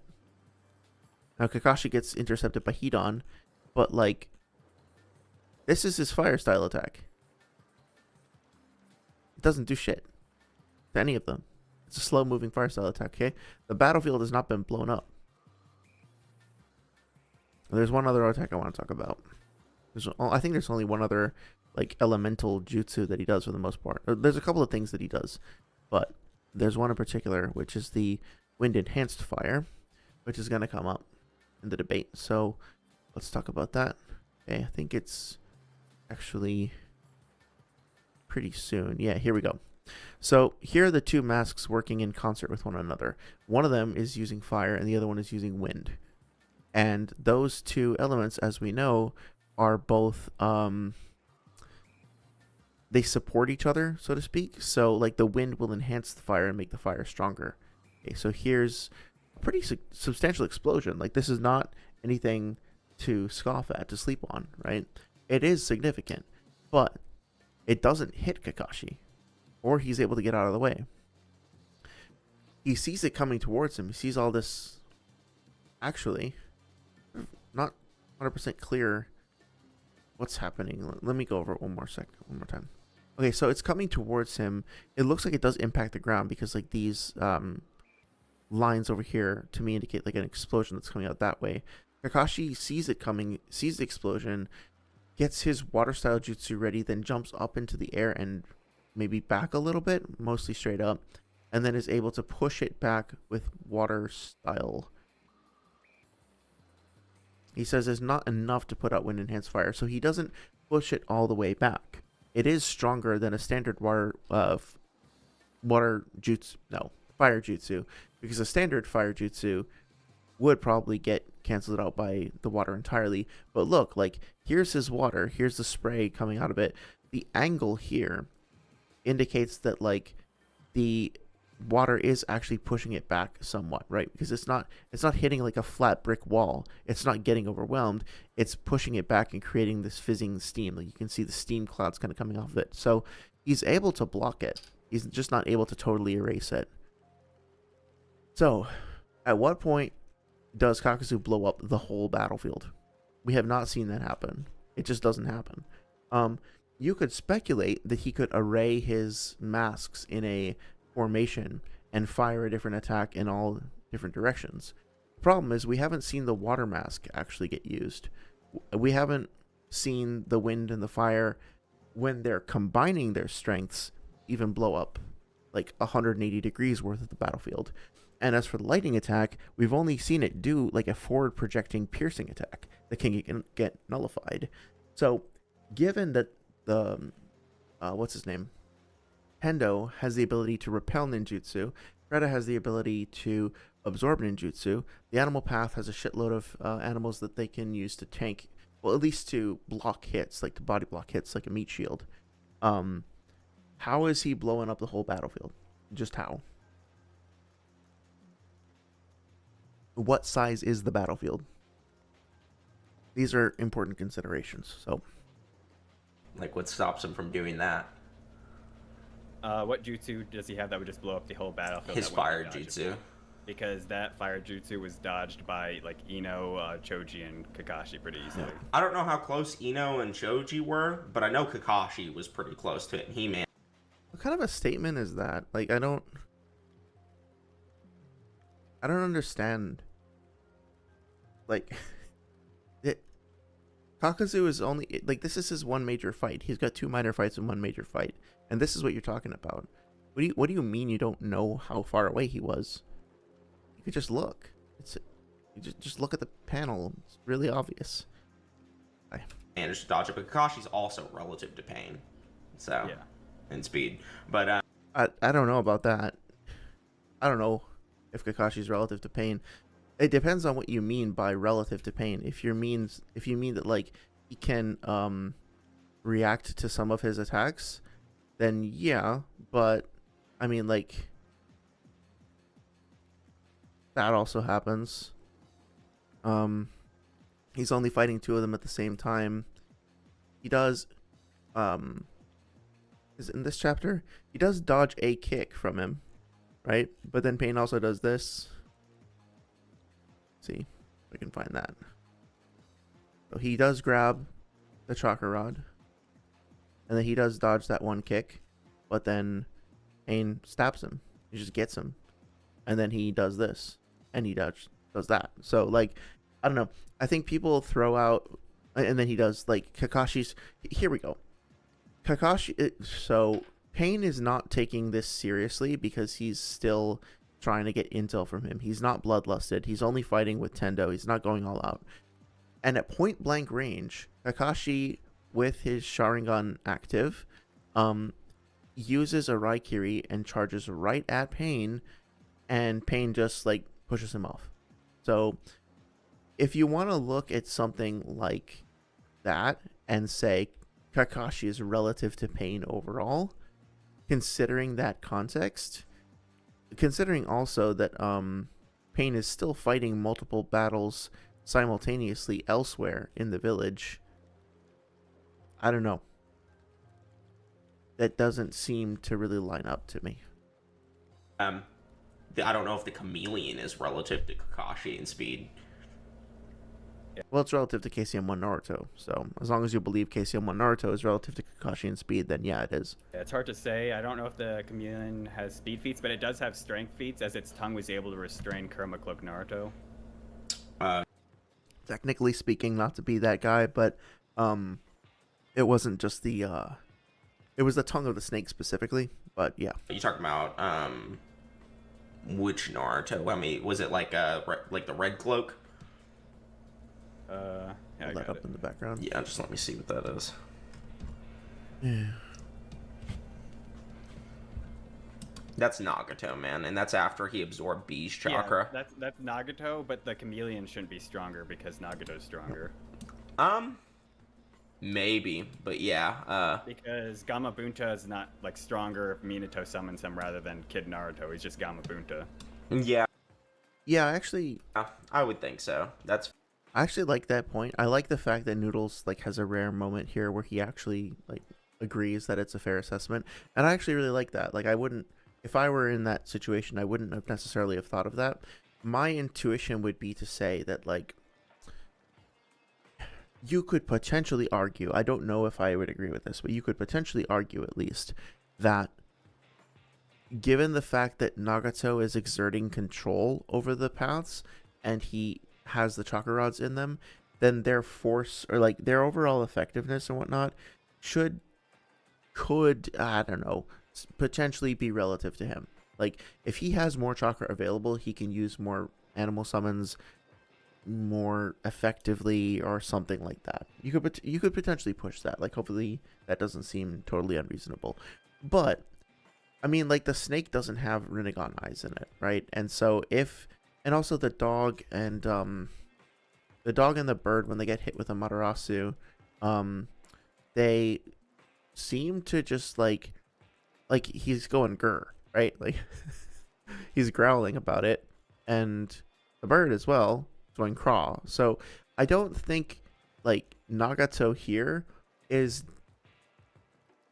like making bird noises just to keep up the illusion that the bird is real. You know, that it's like a total corpse and he's only controlling it himself, and he's just like puppeting it and he has to do the sound effects. I mean, I really enjoy that that as a narrative conceit, as like this cold-blooded like god complex murderer guy, like brutal idealist is so committed to like even acts of basically genocide in order to achieve world peace. But when he takes out his bird to kill people, he's got to do the sound effects for it. I don't think that's what's happening. I think that the bird and the dog and all the other summons have their own like life force to a certain extent. They have their own, not consciousness, but I don't know what the word for it is. They have their own autonomy or something like that, like their own perception and whatever rudimentary sentience they might possess. So long story short, I agree with Weeaboo's take. That's fair. So yeah, like this is after he almighty pulls him in too, right? Hold on, let me. Because you can see the vibrations in the right panel. Like it looks like he's getting pulled in. Yeah, it could be. Let me see. I'm pretty sure that's what the scene is, because I remember like he absorbs B's chakra and then he almighty pulls them in now that he's got a strength amp. So Naruto might just be being restrained by the almighty pull as well there. Okay, so that doesn't happen, right? We just looked at this, but let's take a look at it one more time. This is not what happens. Like he's not, unless you think this is an almighty pull, but it doesn't really make sense with this wham sound effect and what's happening here, and the fact that we don't get the whatchamacallit, we don't actually get the name of the jutsu said out loud, which we almost always do. So, and look at what happens with Naruto, right? Like Nagato isn't even looking at him, he's looking at B. Naruto's already coming into the fight with his own motion, and he gets stopped in place by the chameleon tail. Then Nagato goes up to him, he walks up to him, and then starts pulling his soul out. So he's using Ningendo. He's not using the almighty pull. That happens earlier in the fight, so I think the confusion is coming from here. See how it says he's got a tractor pull jutsu? Let's see if we can actually find that and see what the sound effects are that are associated with it. It won't take long, because the fight is pretty short, right? Actually, we just talked about that before with the meteor thing, or the boulder thing, right? Okay, so they're fighting. It happened in a couple of panels. Okay, here we go. So notice that Nagato raises his hand and points it directly at Naruto, and then we get these sideways moving lines that kind of indicate the direction that he's moving in. These little dashes over here, and then the overall, his body. Oh, also that's important to note too, right? Like his body is, since he's being pulled from like the center of gravity, which is like right here, or like from his chest. Notice that his like arms and legs are arced backward, sort of like a skydiver would be, just sort of rotated, right? And the same thing is here. The locus of force that he's being pulled from is here, so the rest of his body is lagging behind. And if we go back here, that's not what's happening, right? The lines are all coming down, and then when he gets stunned here, his body is not like warping or arcing back, or not bending backward. Bending is the word I'm looking for. Not bending backward like that at all. He's just like literally, he's got his hands up. So at no point in this exchange, whatever, is he getting almighty pulled in. It's just not happening. So how could we avoid that confusion? What is the source of the disagreement here? What's the source of the problem? Well, it's that we're only looking at 2 fucking panels, unfortunately. If whoever was holding the burden of proof there was willing to take a look at this and simply say, I lost my train of thought. Was willing to look at this and these panels over here and just say, hey, let's take a moment and go back and read through the whole chapter. It's only one chapter, maybe two. We should be able to get a good idea of what actually happened, and then I think that would clear up the inconsistency. Okay, so before I move on to the next part, I'm going to take a quick bathroom break. Be back in like a minute or two.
Okay, back online. So, gonna summarize what I was saying before. You got a winter cold, unfortunately. Summarize what I was saying before. Not so many times when I'm listening to debates like these, there will be a disagreement about something that's out of context. And in my opinion, it's actually very easy to resolve the disagreement if people just take a minute and look at things in context, because they're about to talk about like the motion lines and what this thing is over here, and the wonder about it. Oh, what could it be? What are those motion lines? What could that text possibly be? Isn't that the Bancho Tenin? Just if you just like get the English translation, the official translation. I know it's so boring. Like everybody just like nobody wants to read the manga in the original black and white. Everybody wants to see the color because it's more pretty, I guess. And I get it. But sometimes you just need to look at the original source, or at the very least, like, get an English translation so that you know what this is referring to, right? Like, oh, that's the soundtrack. One sec. But here we go. Or just like know how to read Japanese, like know what this is, translate it. Just, I don't know.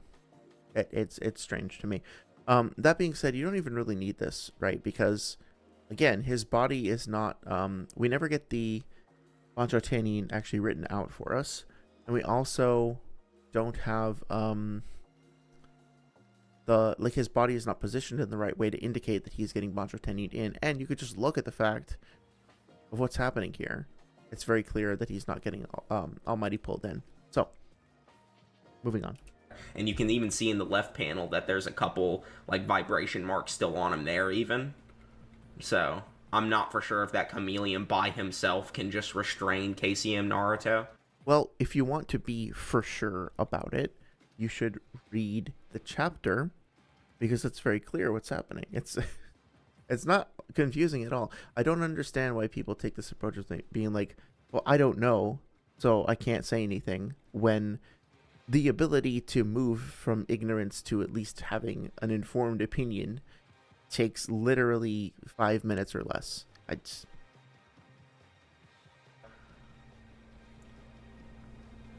Yes, that's his leg. Good job. Yeah. Yes, that's the tongue. Good job.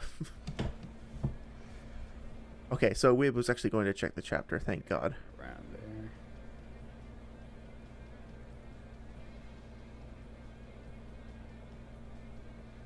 Gonna actively not comment on the channel over there. No, it looks like he's just grabbed midair and he's confused, and then Nagato runs up to him. Could you show me the full panel? Because I'm... Yeah. What's that, like, text on the side here? Like this. Like here. I think that's just a noise. That pink thing, that's just a noise thing. Yep, it's an onomatopoeia. What is the the... sound effect? These sound effects, like, imply that... Yeah. Hold on, let's see. Like, there we go. Yeah, so even in the color, you can see, like, he's coming down of his own accord, and then he gets... Yeah. There's nothing more ambiguous about... I will say, not to be a dick, but this isn't the full page, but whatever. Like, you can see it in context. This is already better. Nagato is in the middle of getting, like, hit by B or something over there. He's pushed, and then, like, pushing B away. Oh. And then Naruto is just grabbed, and then he switches targets to Naruto. Yep. So, hold on. So, he absorbs B's chakra. Naruto jumps in. And then the whap. And then... Yeah, but what's all those vibrations surrounding him? Isn't that what happens when the Almighty pulls there? No. Are you talking about the right panel or the left panel? I mean, we just saw this. Like, the bottom two. It's literally... It's just frustrating because it's literally like one chapter later. You could just go back one chapter and go check. It's in both of them. The bottom right, the lines around him, I'm pretty sure that's him just like he's stuck. He's like, what's going on? And then the left yeah, one exactly. has Nagato, like the lines on behind him is like him rushing forward. Maybe it is the chameleon that's just holding him down there. Don't say it. I'm not for sure. Fuck Either off. way, it's fine. Yeah, so let's... I gotta ask if anybody actually listens to this, like, have you ever heard somebody say that, like, I'm not for sure, instead of just saying, like, I'm not sure, I'm not certain, I'm not sure, or I'm not certain? I've never heard anybody say, like, I'm not for sure. Like, that's wrong, right? That's not the correct way to say that. It's just so weird. Anyway, just go read the chapter. God. Let's say the chameleon is strong enough to hold back KCM Naruto. Why would that make him strong enough to hold back Kakuzu? So my initial knee-jerk reaction to that is that if it's just a matter of restraining the person in midair, then he should be able to do it based off of his body mass. And I guess you could argue that, like, maybe his like Naruto's lighter than Kakuzu if you look in the data books. So that could be one potential way to dispute it. You could also just be like, if strength is determined in part by chakra, in fact it should be determined largely by chakra, then KCM1 Naruto just has like an insanely higher amount of chakra than Kakuzu. Probably. Given his access to, or let me rephrase that.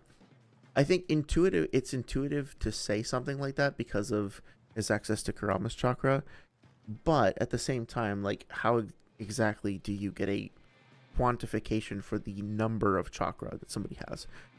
So I'll just suggest that as an avenue to potentially explore as rather than a definitive thing. Well, KCM Naruto has broken out of Shadow Possession Jutsu before, which Kakuzu had to... Which KCM Naruto broke out of Shadow Possession? The version you see right when he broke out of the Turtle Island, he got restrained by Shadow Possession Jutsu and just... From who, Shikaku? I'm pretty sure that was Shikamaru's dad. Shikamaru is the one who held Kakuzu down. Yeah. Shikaku is not Shikamaru, though, is he? Well, I want to find this chapter and be like, so I want to see if I can find the chapter while we're talking about it, because I think it is worth like trying to address it. Might be later than this. I forget exactly. Actually, I'll keep this open. So 5:30. That's when Kakuzu shows up again. That's good to know. Let's go back to chapter 5:15, I think. Yeah, this is when he tries to use a Biju bomb for the first time, right? So there'll be a few chapters beyond this. Right, so this is the start of the war. Okay, a couple more. Because I want to see, like, exactly what happens in context before we start speculating too much about it, and then go back to what is said. It's really frustrating when, like, trying to find chapters to talk about, because there are so many narratives that are kind of like hopped back and forth between, that it can make and like the major plot points and everything that are just constantly like cycled between them, make it difficult to keep track of everything. So I might actually have been like closer before with my 5:30, but now it's fucking Kin and Gin fight. So there's that, and then okay, so yeah, I was actually closer. Keep going. Okay, probably overthinking this, but I want to see it in context. Just so, yeah, okay. And it sucks too, because like when you're trying to find stuff, you wind up, like, one of the negative things to me about power scaling and about having these conversations is that you wind up skipping over so much stuff just to get to the things that are relevant for the feats or whatnot, that eventually you feel like you're just sort of filtering out so much of what makes a series special. That being said, let's see what happens exactly here, right? This is Naruto, and he's trying to get out of the Turtle Island. And this is not Shukaku or Shikamaru. It's another, I forget what his name is, but he's mentioned in the like character pages on Narutoversary. So if you look in the 4th data book, I'm not going to do that now because it's going to take a while to find. Unless I am. Hang on. Because my brain works this way. So 4th data book. And I guess it's useful because, you know, if you stumble across this and you're curious about like how I find some of this stuff out, this is basically just me like being unable to drop stuff. Okay, I think it's this guy, Suzaku, right? He's a skilled member of the Nara clan that kept watch over Naruto's training. The accuracy of his Kagemani no Jutsu is top class even in his clan. I think that's the one, and I think we just saw. Definitely looks like him, right? Why is this on Tumblr? The hell? I haven't heard about Tumblr in so long. Okay, so let's see if we can actually find that exact panel as we're going. But he pushes all these guys out. Gets trapped in shadow possession. He sees everything going on in the war. He's in sage mode right now. Okay, this war is to keep you preoccupied. Oh, protected. Okay, so he's still in shadow possession, but he's not like struggling against it or anything like that. Because I can stop this. I can Iruka. This is actually a really... See, this is what I mean. Like, this is actually a really emotional and really important conversation. And I'm just not paying attention to it. I'm skipping all of this really emotional stuff in order to get back to my petty internet arguments. Right. Anyway, so here we go. We have Iruka, who has used sealing jutsu on him. So he's under a seal and also being held by shadow possession. Now, Naruto breaks free of the shadow possession.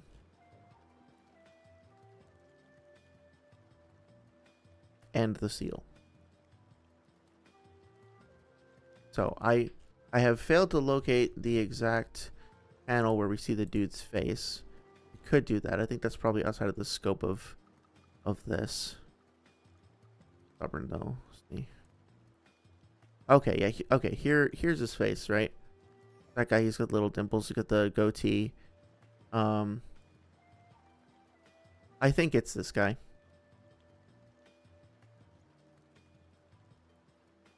I could also just search by Nara, but I'm pretty confident it's this guy. Okay, so if this is the case, then so here's where it gets a little dicey. In my opinion,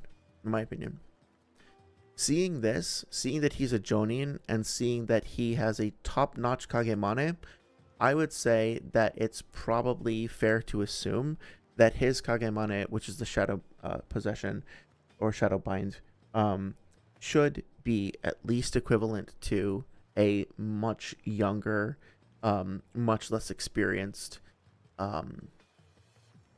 Shikamaru. It's entirely reasonable to assume that he would have a similar, like, comparable ability. Now, if you're in a debate with someone, they're gonna say, well, no, technically it says the accuracy of his Kagemani no Jutsu, and accuracy doesn't necessarily mean strength, and so right, that's how it's gonna go. And to be fair, like, if I were being particularly nitpicky or aggressive, I would probably bring that up as well. So casually, I would probably be like, yeah, this guy probably is as strong as Shikamaru, at least in shadow possession technique. In a debate context, I might be a little bit more demanding, I guess. But I tend to think that since he's an older, more experienced Jonin, he's being described as having like a better, like a top class version of the jutsu, then it's probably safe to assume it's comparable, is my opinion. But we could argue about that. Anyway, important to see this in context because it's still not just breaking out of the shadow possession, it's breaking out of the shadow possession and a bind. And the problem is that it's kind of hard to determine... Oh, actually, I'm sorry. No, he actually breaks out of the shadow possession and the binding is still there? Maybe? Yeah, it's kind of hard to tell.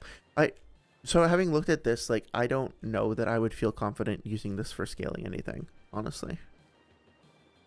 He does break it out of it, but he's also in the shadow possession as well. So, like, how strong is the shadow possession compared to the seal? It's just kind of muddy. Like, I get where WeaabooWarrior was, where he was coming from, but it is a little murky, and I would probably use something else personally. From a cloak, Naruto also stopped Son Goku's fist from closing the four tails, and he also held back his jaw strength. Oh, you talking about? I'm trying to remember. Wasn't that in the mental scape?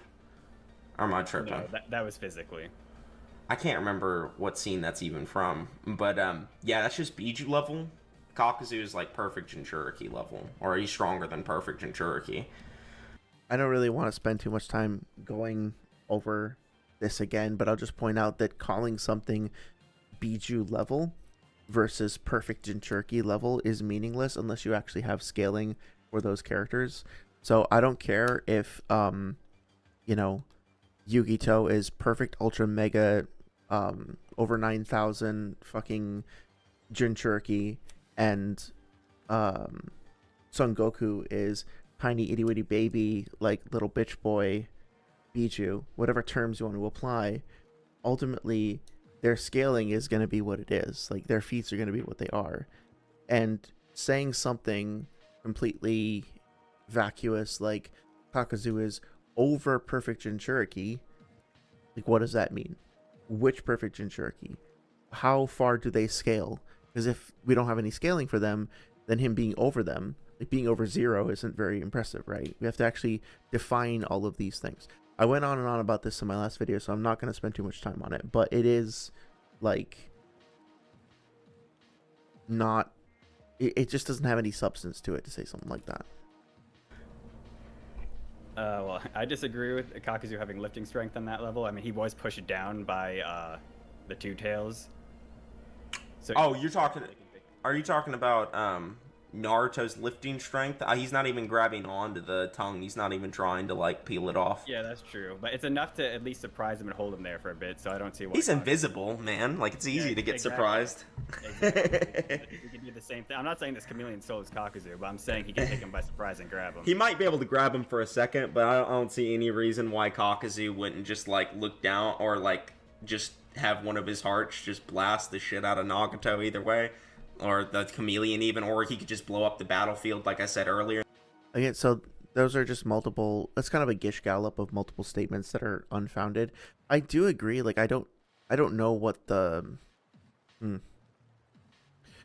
problem with this is that Naruto is like, the way that he's being grabbed is just sort of not really helpful for Weeaboo's position, because he's like, he has one of his arms that's able to move free and the other one that's able to move free as well.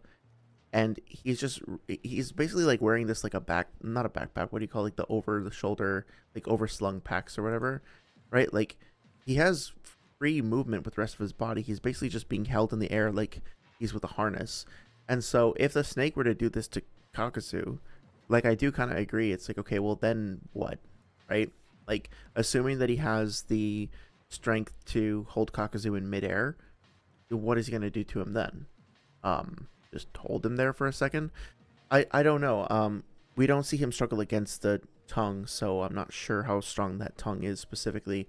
And at that point, actually, what I should be saying is, I don't think that it would be in character for the chameleon to do this to Kakuzu, because the biggest advantage that the chameleon is going to have is just staying the fuck away from the battlefield while hiding the animal path inside of it, so that Pain can do other things, and like the dog can do its own thing without the animal path being threatened. Here, that's not an option because Nagato is using his full body, and also Kabuto's controlling this whole fight, so you know he's not necessarily using the abilities to their advantage. That being said, the chameleon is still able to move fast enough to like get in behind a KCM1 Naruto that's dashing in to help Killer B and just like grab him before he hits the ground. So, and also to avoid to the whole like surprise point, he avoids detection by Naruto's start detection thing. So Here and the chameleon would just die. So and you have to actually prove that. Like, the chameleon has no good speed feats besides maybe, like, reacting, I don't even know, like, it's just kind of on a wall at one point, and then this, I guess. Yeah, it's just kind of on a wall at one point, and then blitzes KCM1 Naruto. Yeah, mostly it's the invisibility power, just the surprise grab Kakuzu, without getting to why that could be important later, but mostly, like, he could just hide a Pain. What? Am I hearing, like, wheezing in the background? Like, what's going on? Like, he could hide the Pain that fixes other Pains and stuff like that, and it could be used real strategically. I don't think he ever does that in character. He never hides the path that, like, fixes them inside of the chameleon or anything, does he? He hides the full... He hides, like we've seen before, he hides multiple paths in multiple animals' mouths, so he doesn't... We don't need to see him explicitly doing that on panel to know that he has the ability to do that in character, and for that to be a reasonable assumption. Full body Nagato in this fight, and he hides the animal path in the Jiraiya fight. Yeah, and the I forget what path it was we just looked at in the Konoha Assault as well. Gets hidden in the rhinoceros mouth. Hides the animal path, and then this one. So, I don't know if that's in character. What would be because even for I could say something really stupid and shitty. I could say, technically, this is so dumb. Technically speaking, since Nagato has the ability of the Naraka path, the Jigokudo, in him, and he has been inside the chameleon's mouth, technically speaking, yes, Jigokudo has been inside the chameleon, so it is in character for the chameleon to carry Jigokudo in its mouth. So, regardless of whether the path is like an individual body or inside Nagato, it's still the path. And so, yes, it's in character. I mean, like, obviously that's not what they were talking about, but, you know. For, like, if he hid the path that could heal the other paths of pain, he would still have to come out the mouth to heal the other paths eventually, right? Yeah, like, he could come out of the paths to... Like, he could have the chameleon, like, basically run around the edge of the battlefield, and then when another path gets damaged, he could pick it up, put it inside the chameleon, and then carry it off to be healed outside of the battlefield while Kakuzu is already like engaged in combat, essentially. Now that, what I described, that particular sequence of movements, you could argue isn't something that we've seen specifically, and that kind of gets to a point of like, well, where do you draw your boundaries for in-character type things? Because on the one hand, we've seen him put paths in the mouths, and we've also seen him resurrect paths, and we've also seen him like resurrect paths while fighting elsewhere. Like, we see that during the Naruto fight, right? Like, let's go to where he resurrects the Predapath, which is, I think, yeah, it's right here, right? Yeah. So Naruto killed the Predapath before. Now he's actively fighting Tendo, kicks Tendo away, and Tendo notices the Rasen Shuriken coming at him, has enough time to kind of lean forward, could try to get out of the way, but the Predapath comes in and intercepts it instead. Naruto's like, what the fuck? Where did that guy come from? And then he looks over to the side, and he sees a Naraka path standing over there. So, some point during the exchange between Tendo and Naruto, he had the Naraka path go pick up the Predapath and throw it into the King of Hell's mouth, and then resurrect him like that. So, that's in character, and putting pains in the mouths is in character. We haven't seen those two things happen simultaneously, but I personally don't think it's that much of a leap. It's just, you do run the risk of then like starting to almost play like a strategy game with these characters, where you're setting them up in all these like perfect situations, and the characters don't always act perfectly. Like, they wouldn't necessarily act like your personal perfect idealized version of them. So where you draw the line with that is gonna be pretty personal, but I think it's worth considering. Like, it's worth like having a discussion, I guess, about where to draw the lines, limits, whatever. And then he wouldn't be hidden anymore. He would pull those paths into the chameleon to get healed. Okay, that never happens. So that's not something in character he would do. Yeah, if he's saying that like he would put the King of Hell's body inside the mouth of the chameleon, I don't think that would work, just because the thing is on fire, and so I don't think that would be a very smart idea. That's out of character. I mean, I assume Pain is smart enough to do it if he's really losing that badly. Well, you see how you said I assume? Mm-hmm. That's an assumption. Yeah, but I mean, he does have the power to... But this is something I kind of can't stand about the way that Noodles approaches these discussions, is that, like, he has made so many assumptions, like layers upon layers of compounded, baseless, unfounded, and irrelevant assumptions over and over again.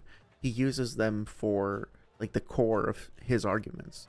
But when somebody else uses the word assumption, even though what they're really describing is a reasonable conclusion, he doesn't want to allow that, and he has this like smarmy tone. Let's go back and listen one more time. I mean, I assume Pain is smart enough to do it if he's really losing that badly. Well, you see how you said I assume? Mm-hmm. That's an assumption. Except it's not really an assumption, right? It's a conclusion that he's coming to based on like his assessment of Pain's intelligence and the parameters of the abilities that we've seen so far. Whereas saying that like Well, Kakuzu blocked a single punch from Maratabi, or Posway from Maratabi, which means that like Maratabi must be a perfect, or Yugito must be a perfect Jinchuriki because we use the term mastery, and so I'm gonna assume that mastery means like perfect Jinchuriki. I'm gonna assume the term perfect Jinchuriki applies in this context. I'm gonna assume that perfect Jinchuriki makes Yukito stronger than any non-perfect Jinchuriki. I'm gonna assume that Kakuzu took 0 damage from that blow, from that attack. I'm gonna assume that he didn't take any damage whatsoever, like lose any of his hearts or anything like that. That his arms didn't take any damage. I'm gonna assume that he didn't use diamond armor in any other part of his body, even though we don't see any other part of his body other than his hands. I'm also going to assume that Yukito definitely used a Biju Bomb in their fight.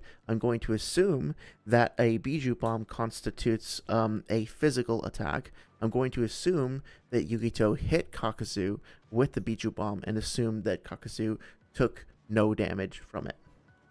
Those are a few of the assumptions that I've noticed thus far. Meanwhile, Weeaboo is saying, I think Pain is smart enough to use abilities we've seen him use in character in conjunction, even though we don't see it on panel. There's a difference.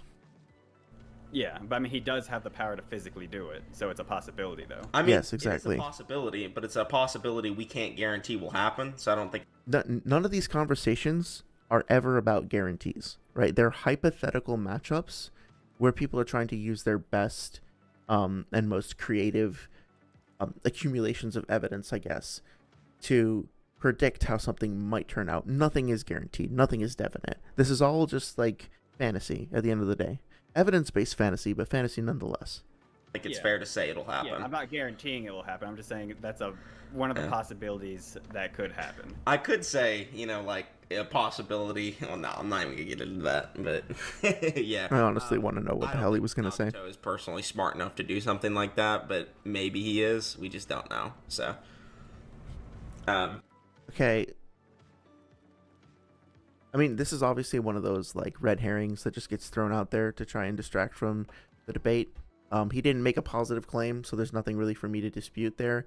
But if you're in a debate and you as an individual don't know something, like you haven't made up your mind or you don't think there's enough evidence, that's fine.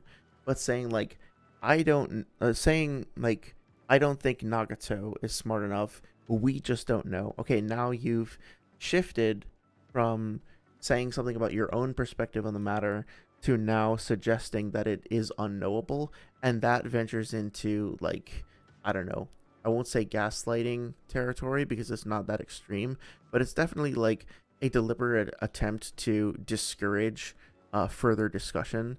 Like, the suggestion there is it's not possible, like, we as a group cannot know how smart this character is, so why even talk about it?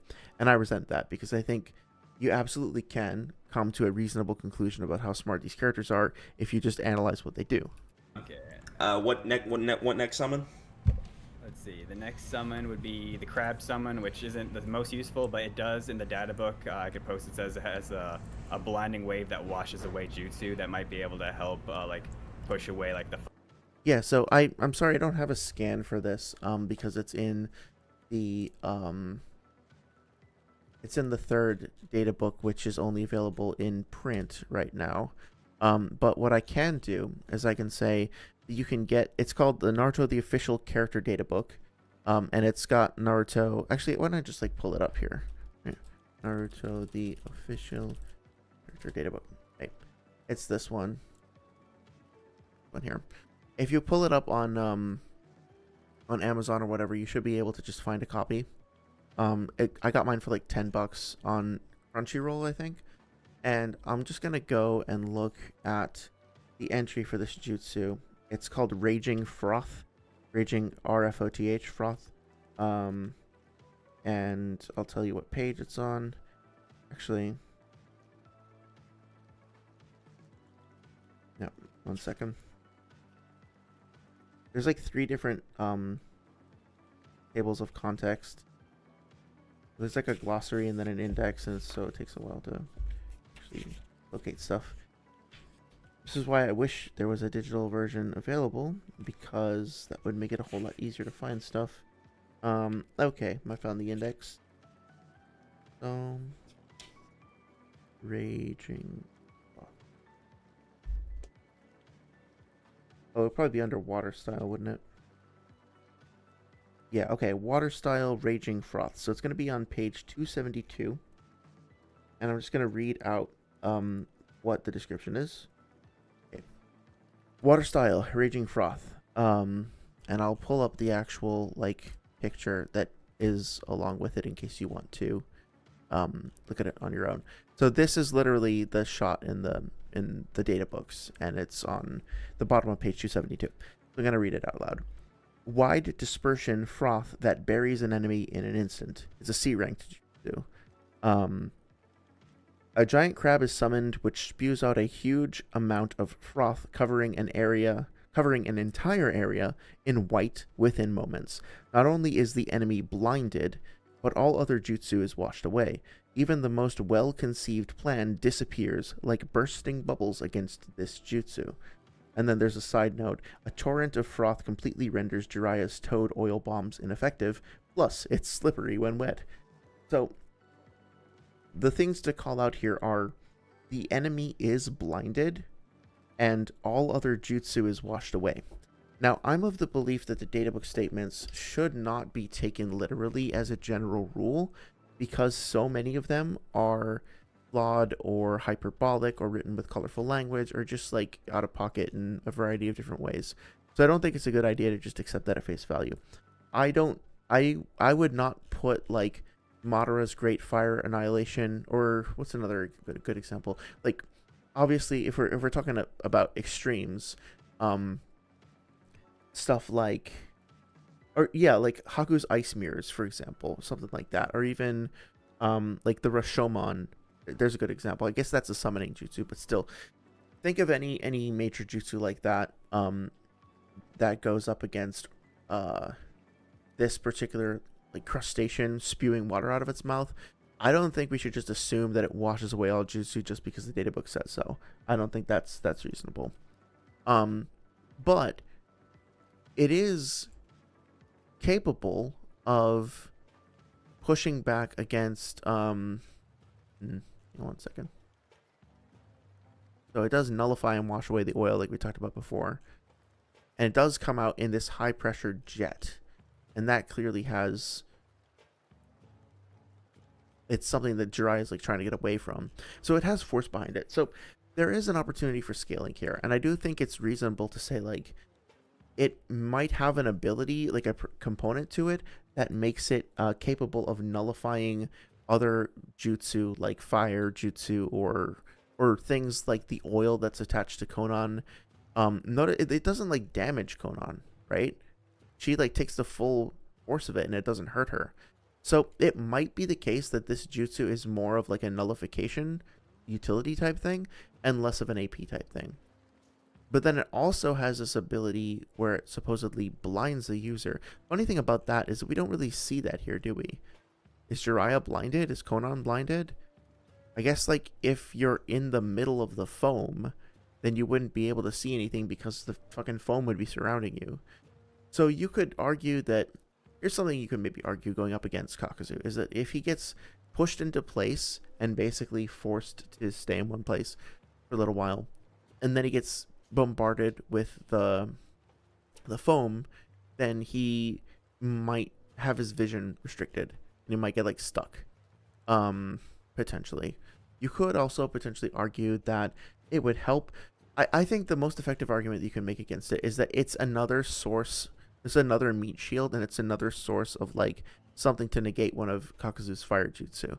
Because apart from the lightning style, we really just see wind and fire, and this is a big ass, fast moving, area expanding water jutsu that can, I think, nullify his fire. I think that's reasonable to assume.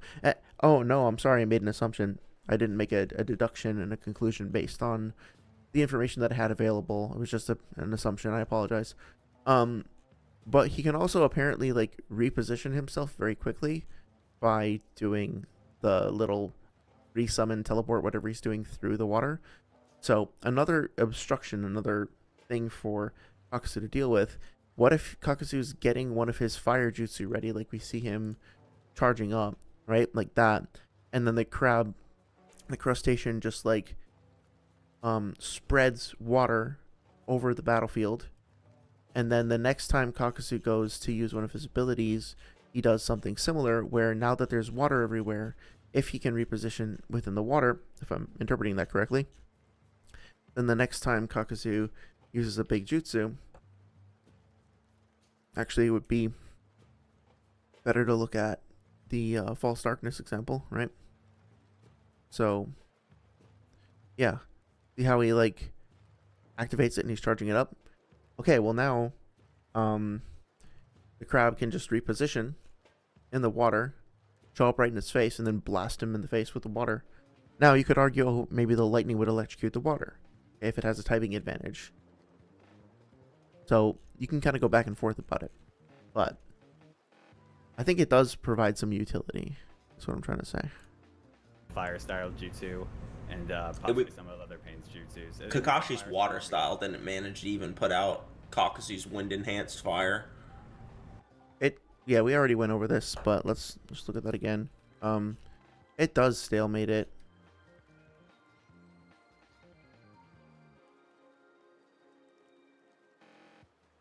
One second. Yeah, here we go. So yeah, it's clearly pushing it back a bit. It's clashing with it. Yep. Yeah, it might not do the wind enhance, but just the fire on its own because of the style. It might be able to. You can probably do both. The only time we see Kakuzu use fire style is when he uses the wind enhanced fire style. So I mean, it's just kind of like he uses searing I'm just gonna leave that one alone. migraine, just the fire style on its own, and that's. oh yeah. And then later on he combo attacks with does the wind style enhance. Either way, still don't think it's necessarily strong enough. Like we just have no idea if the fire, because like typing advantages do work, like they are useful, but like as we saw with Madara's fire style canceled out like the whole Shinobi Alliance's water style just because of how strong it was. So I don't I want to take a minute and see if I can track this down.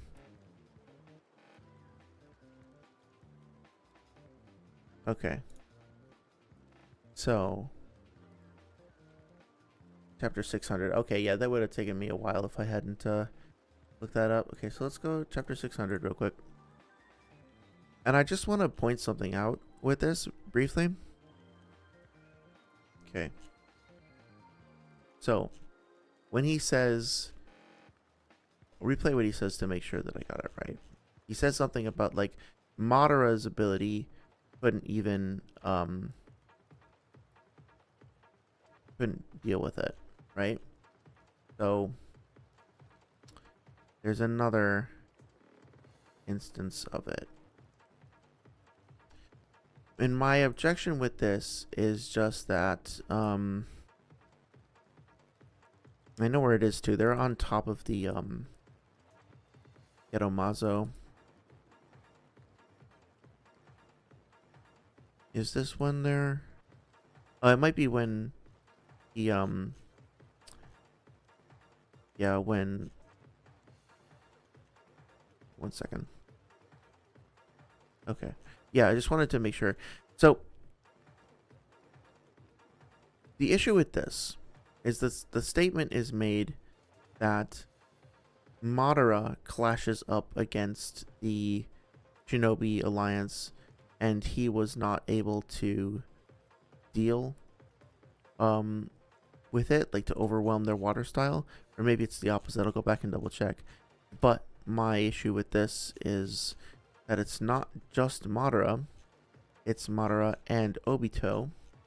So the context of that matters, and the order of operations there matters as well. So here's the Shinobi Alliance. It should be coming up soon. Hopefully this will be worth going through. I just like seeing things in context. Oh, is this actually, this might be relevant to something else I was looking into. Okay. Storm style laser circus. Oh, a whole bunch of them can use Laser Circus. Okay. And Madara uses, like, Madara blinds. Sorry, Madara uses the Predapath to absorb that. It's cool. Bugs. Okay. Yeah, I mean, oh, here we go. Water Bomb Jutsu. Oh, this is for the quick line thing, so this isn't yet. But it should be happening soon. This is such a cool attack. The Allied Shinobi Forces Jutsu is really awesome. Laser Circus. Shuriken. Okay. Yeah, so it should be right after this because I remember he like kicks through them. Oh, wait, no, that's a little later. Yeah, there's so much that happens in the fucking war arc. And so quickly too. So okay. Coming up on it.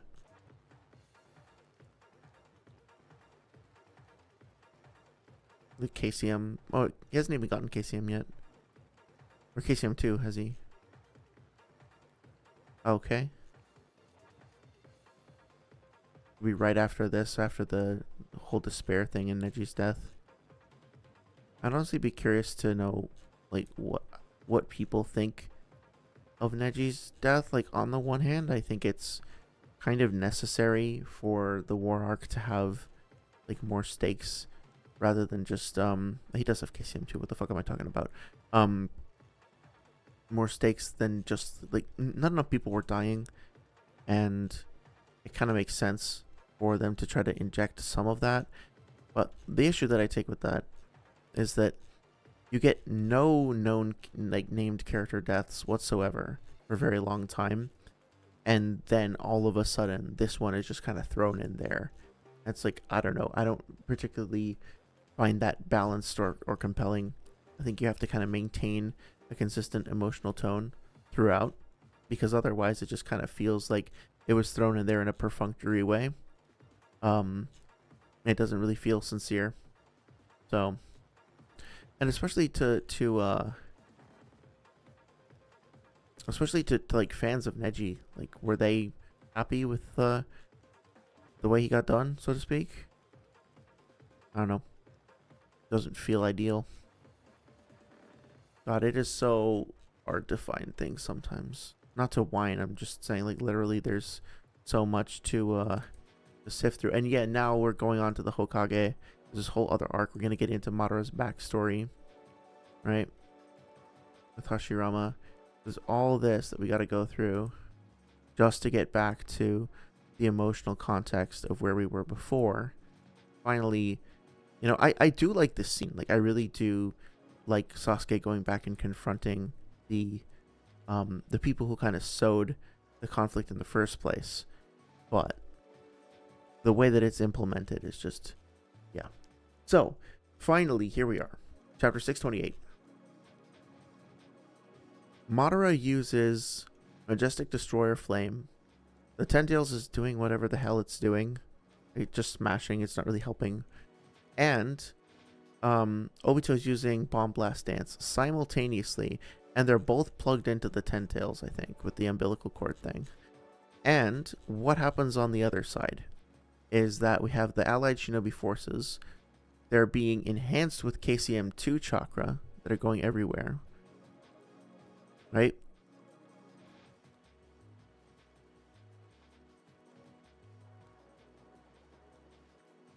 Am I you know what? I might be confused. I might have actually...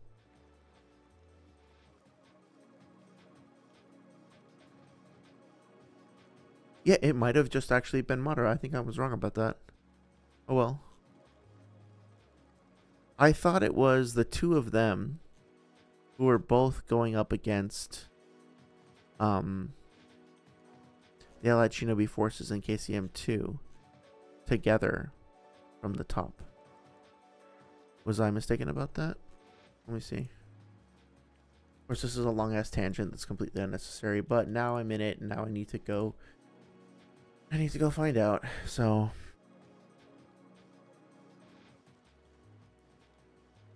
Just Destroyer lame. Oh. A Great Fire Annihilation. So 560.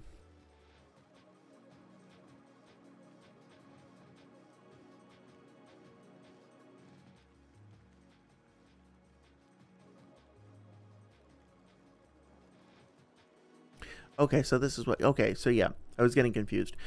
My mistake. This is, I think, what he was talking about.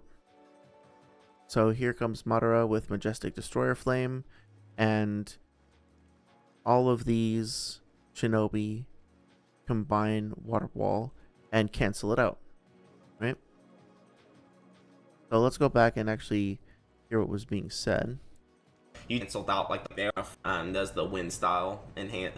Either way, still don't think it's necessarily strong enough. Like, we just have no idea if the fire, because like typing advantages do work, like they are useful, but like as we saw with Madara's fire style canceled out like the whole Shinobi Alliance's water style just because of how strong it was. So you'd still have to you'd still need proof that it's strong enough to wash away Kakuzu's fire style, which it doesn't have any feats. So you just I sort of see where he's coming from. I mean, like, I could be a dick and say this isn't the whole Shinobi Alliance. This is just, like, I don't know, a few dozen Shinobi. But I get his point. His point is that, like, normally water should just delete fire. But it took all of these people to actually manage to push it back. But they did. Like, they did manage to do it. So, I mean, I think what he's calling for is a more precise and quantifiable calc for the amount of force or the amount of like strength behind these various jutsu. And I don't think that's unfair. I'm not even sure how you would start doing that. Like, the best thing that I can offer is that maybe you could look at the amount of water that's coming out into the space, like the volume of water that's being able to be produced. And then if you can make some reasonable assumptions about the speed at which it's coming out, then you could say, compare that to Kakashi and how much water he's producing, and basically just be like, if the crab can make that amount of water, the crustacean can make that amount of water, same amount of water that Kakashi can, then it should be able to just like eat up the fire, or at least impede it. But of course, like, you know, there's stuff like it. If fire is burning too hot in a house fire, and you spray water on it, it's just going to immediately vaporize, essentially, and turn into steam, if I'm understanding correctly. There are certain situations in which when fire is burning too hot, the fact that it's going up against water doesn't matter because, you know, the water just heats up too quickly, and I forget what the term for it is when it changes the state of matter, but it just turns into a gas, like, immediately. So it has no chance to put out the fire, dampen the fire. So with that being said, I think this is a good place to stop. My goal for this stream was less to like get into the nitty-gritty of the debates and everything, is more to just kind of go over the animal path summons and all that, and specifically the chameleon, and just talk about the implications of how they're being used in debates. I think I was able to do that, hopefully effectively. And with that being said, I'd like to wrap it up and wish anybody listening a good day. I'll be back soon with more hour-long rambles about anime chapters. Bye-bye.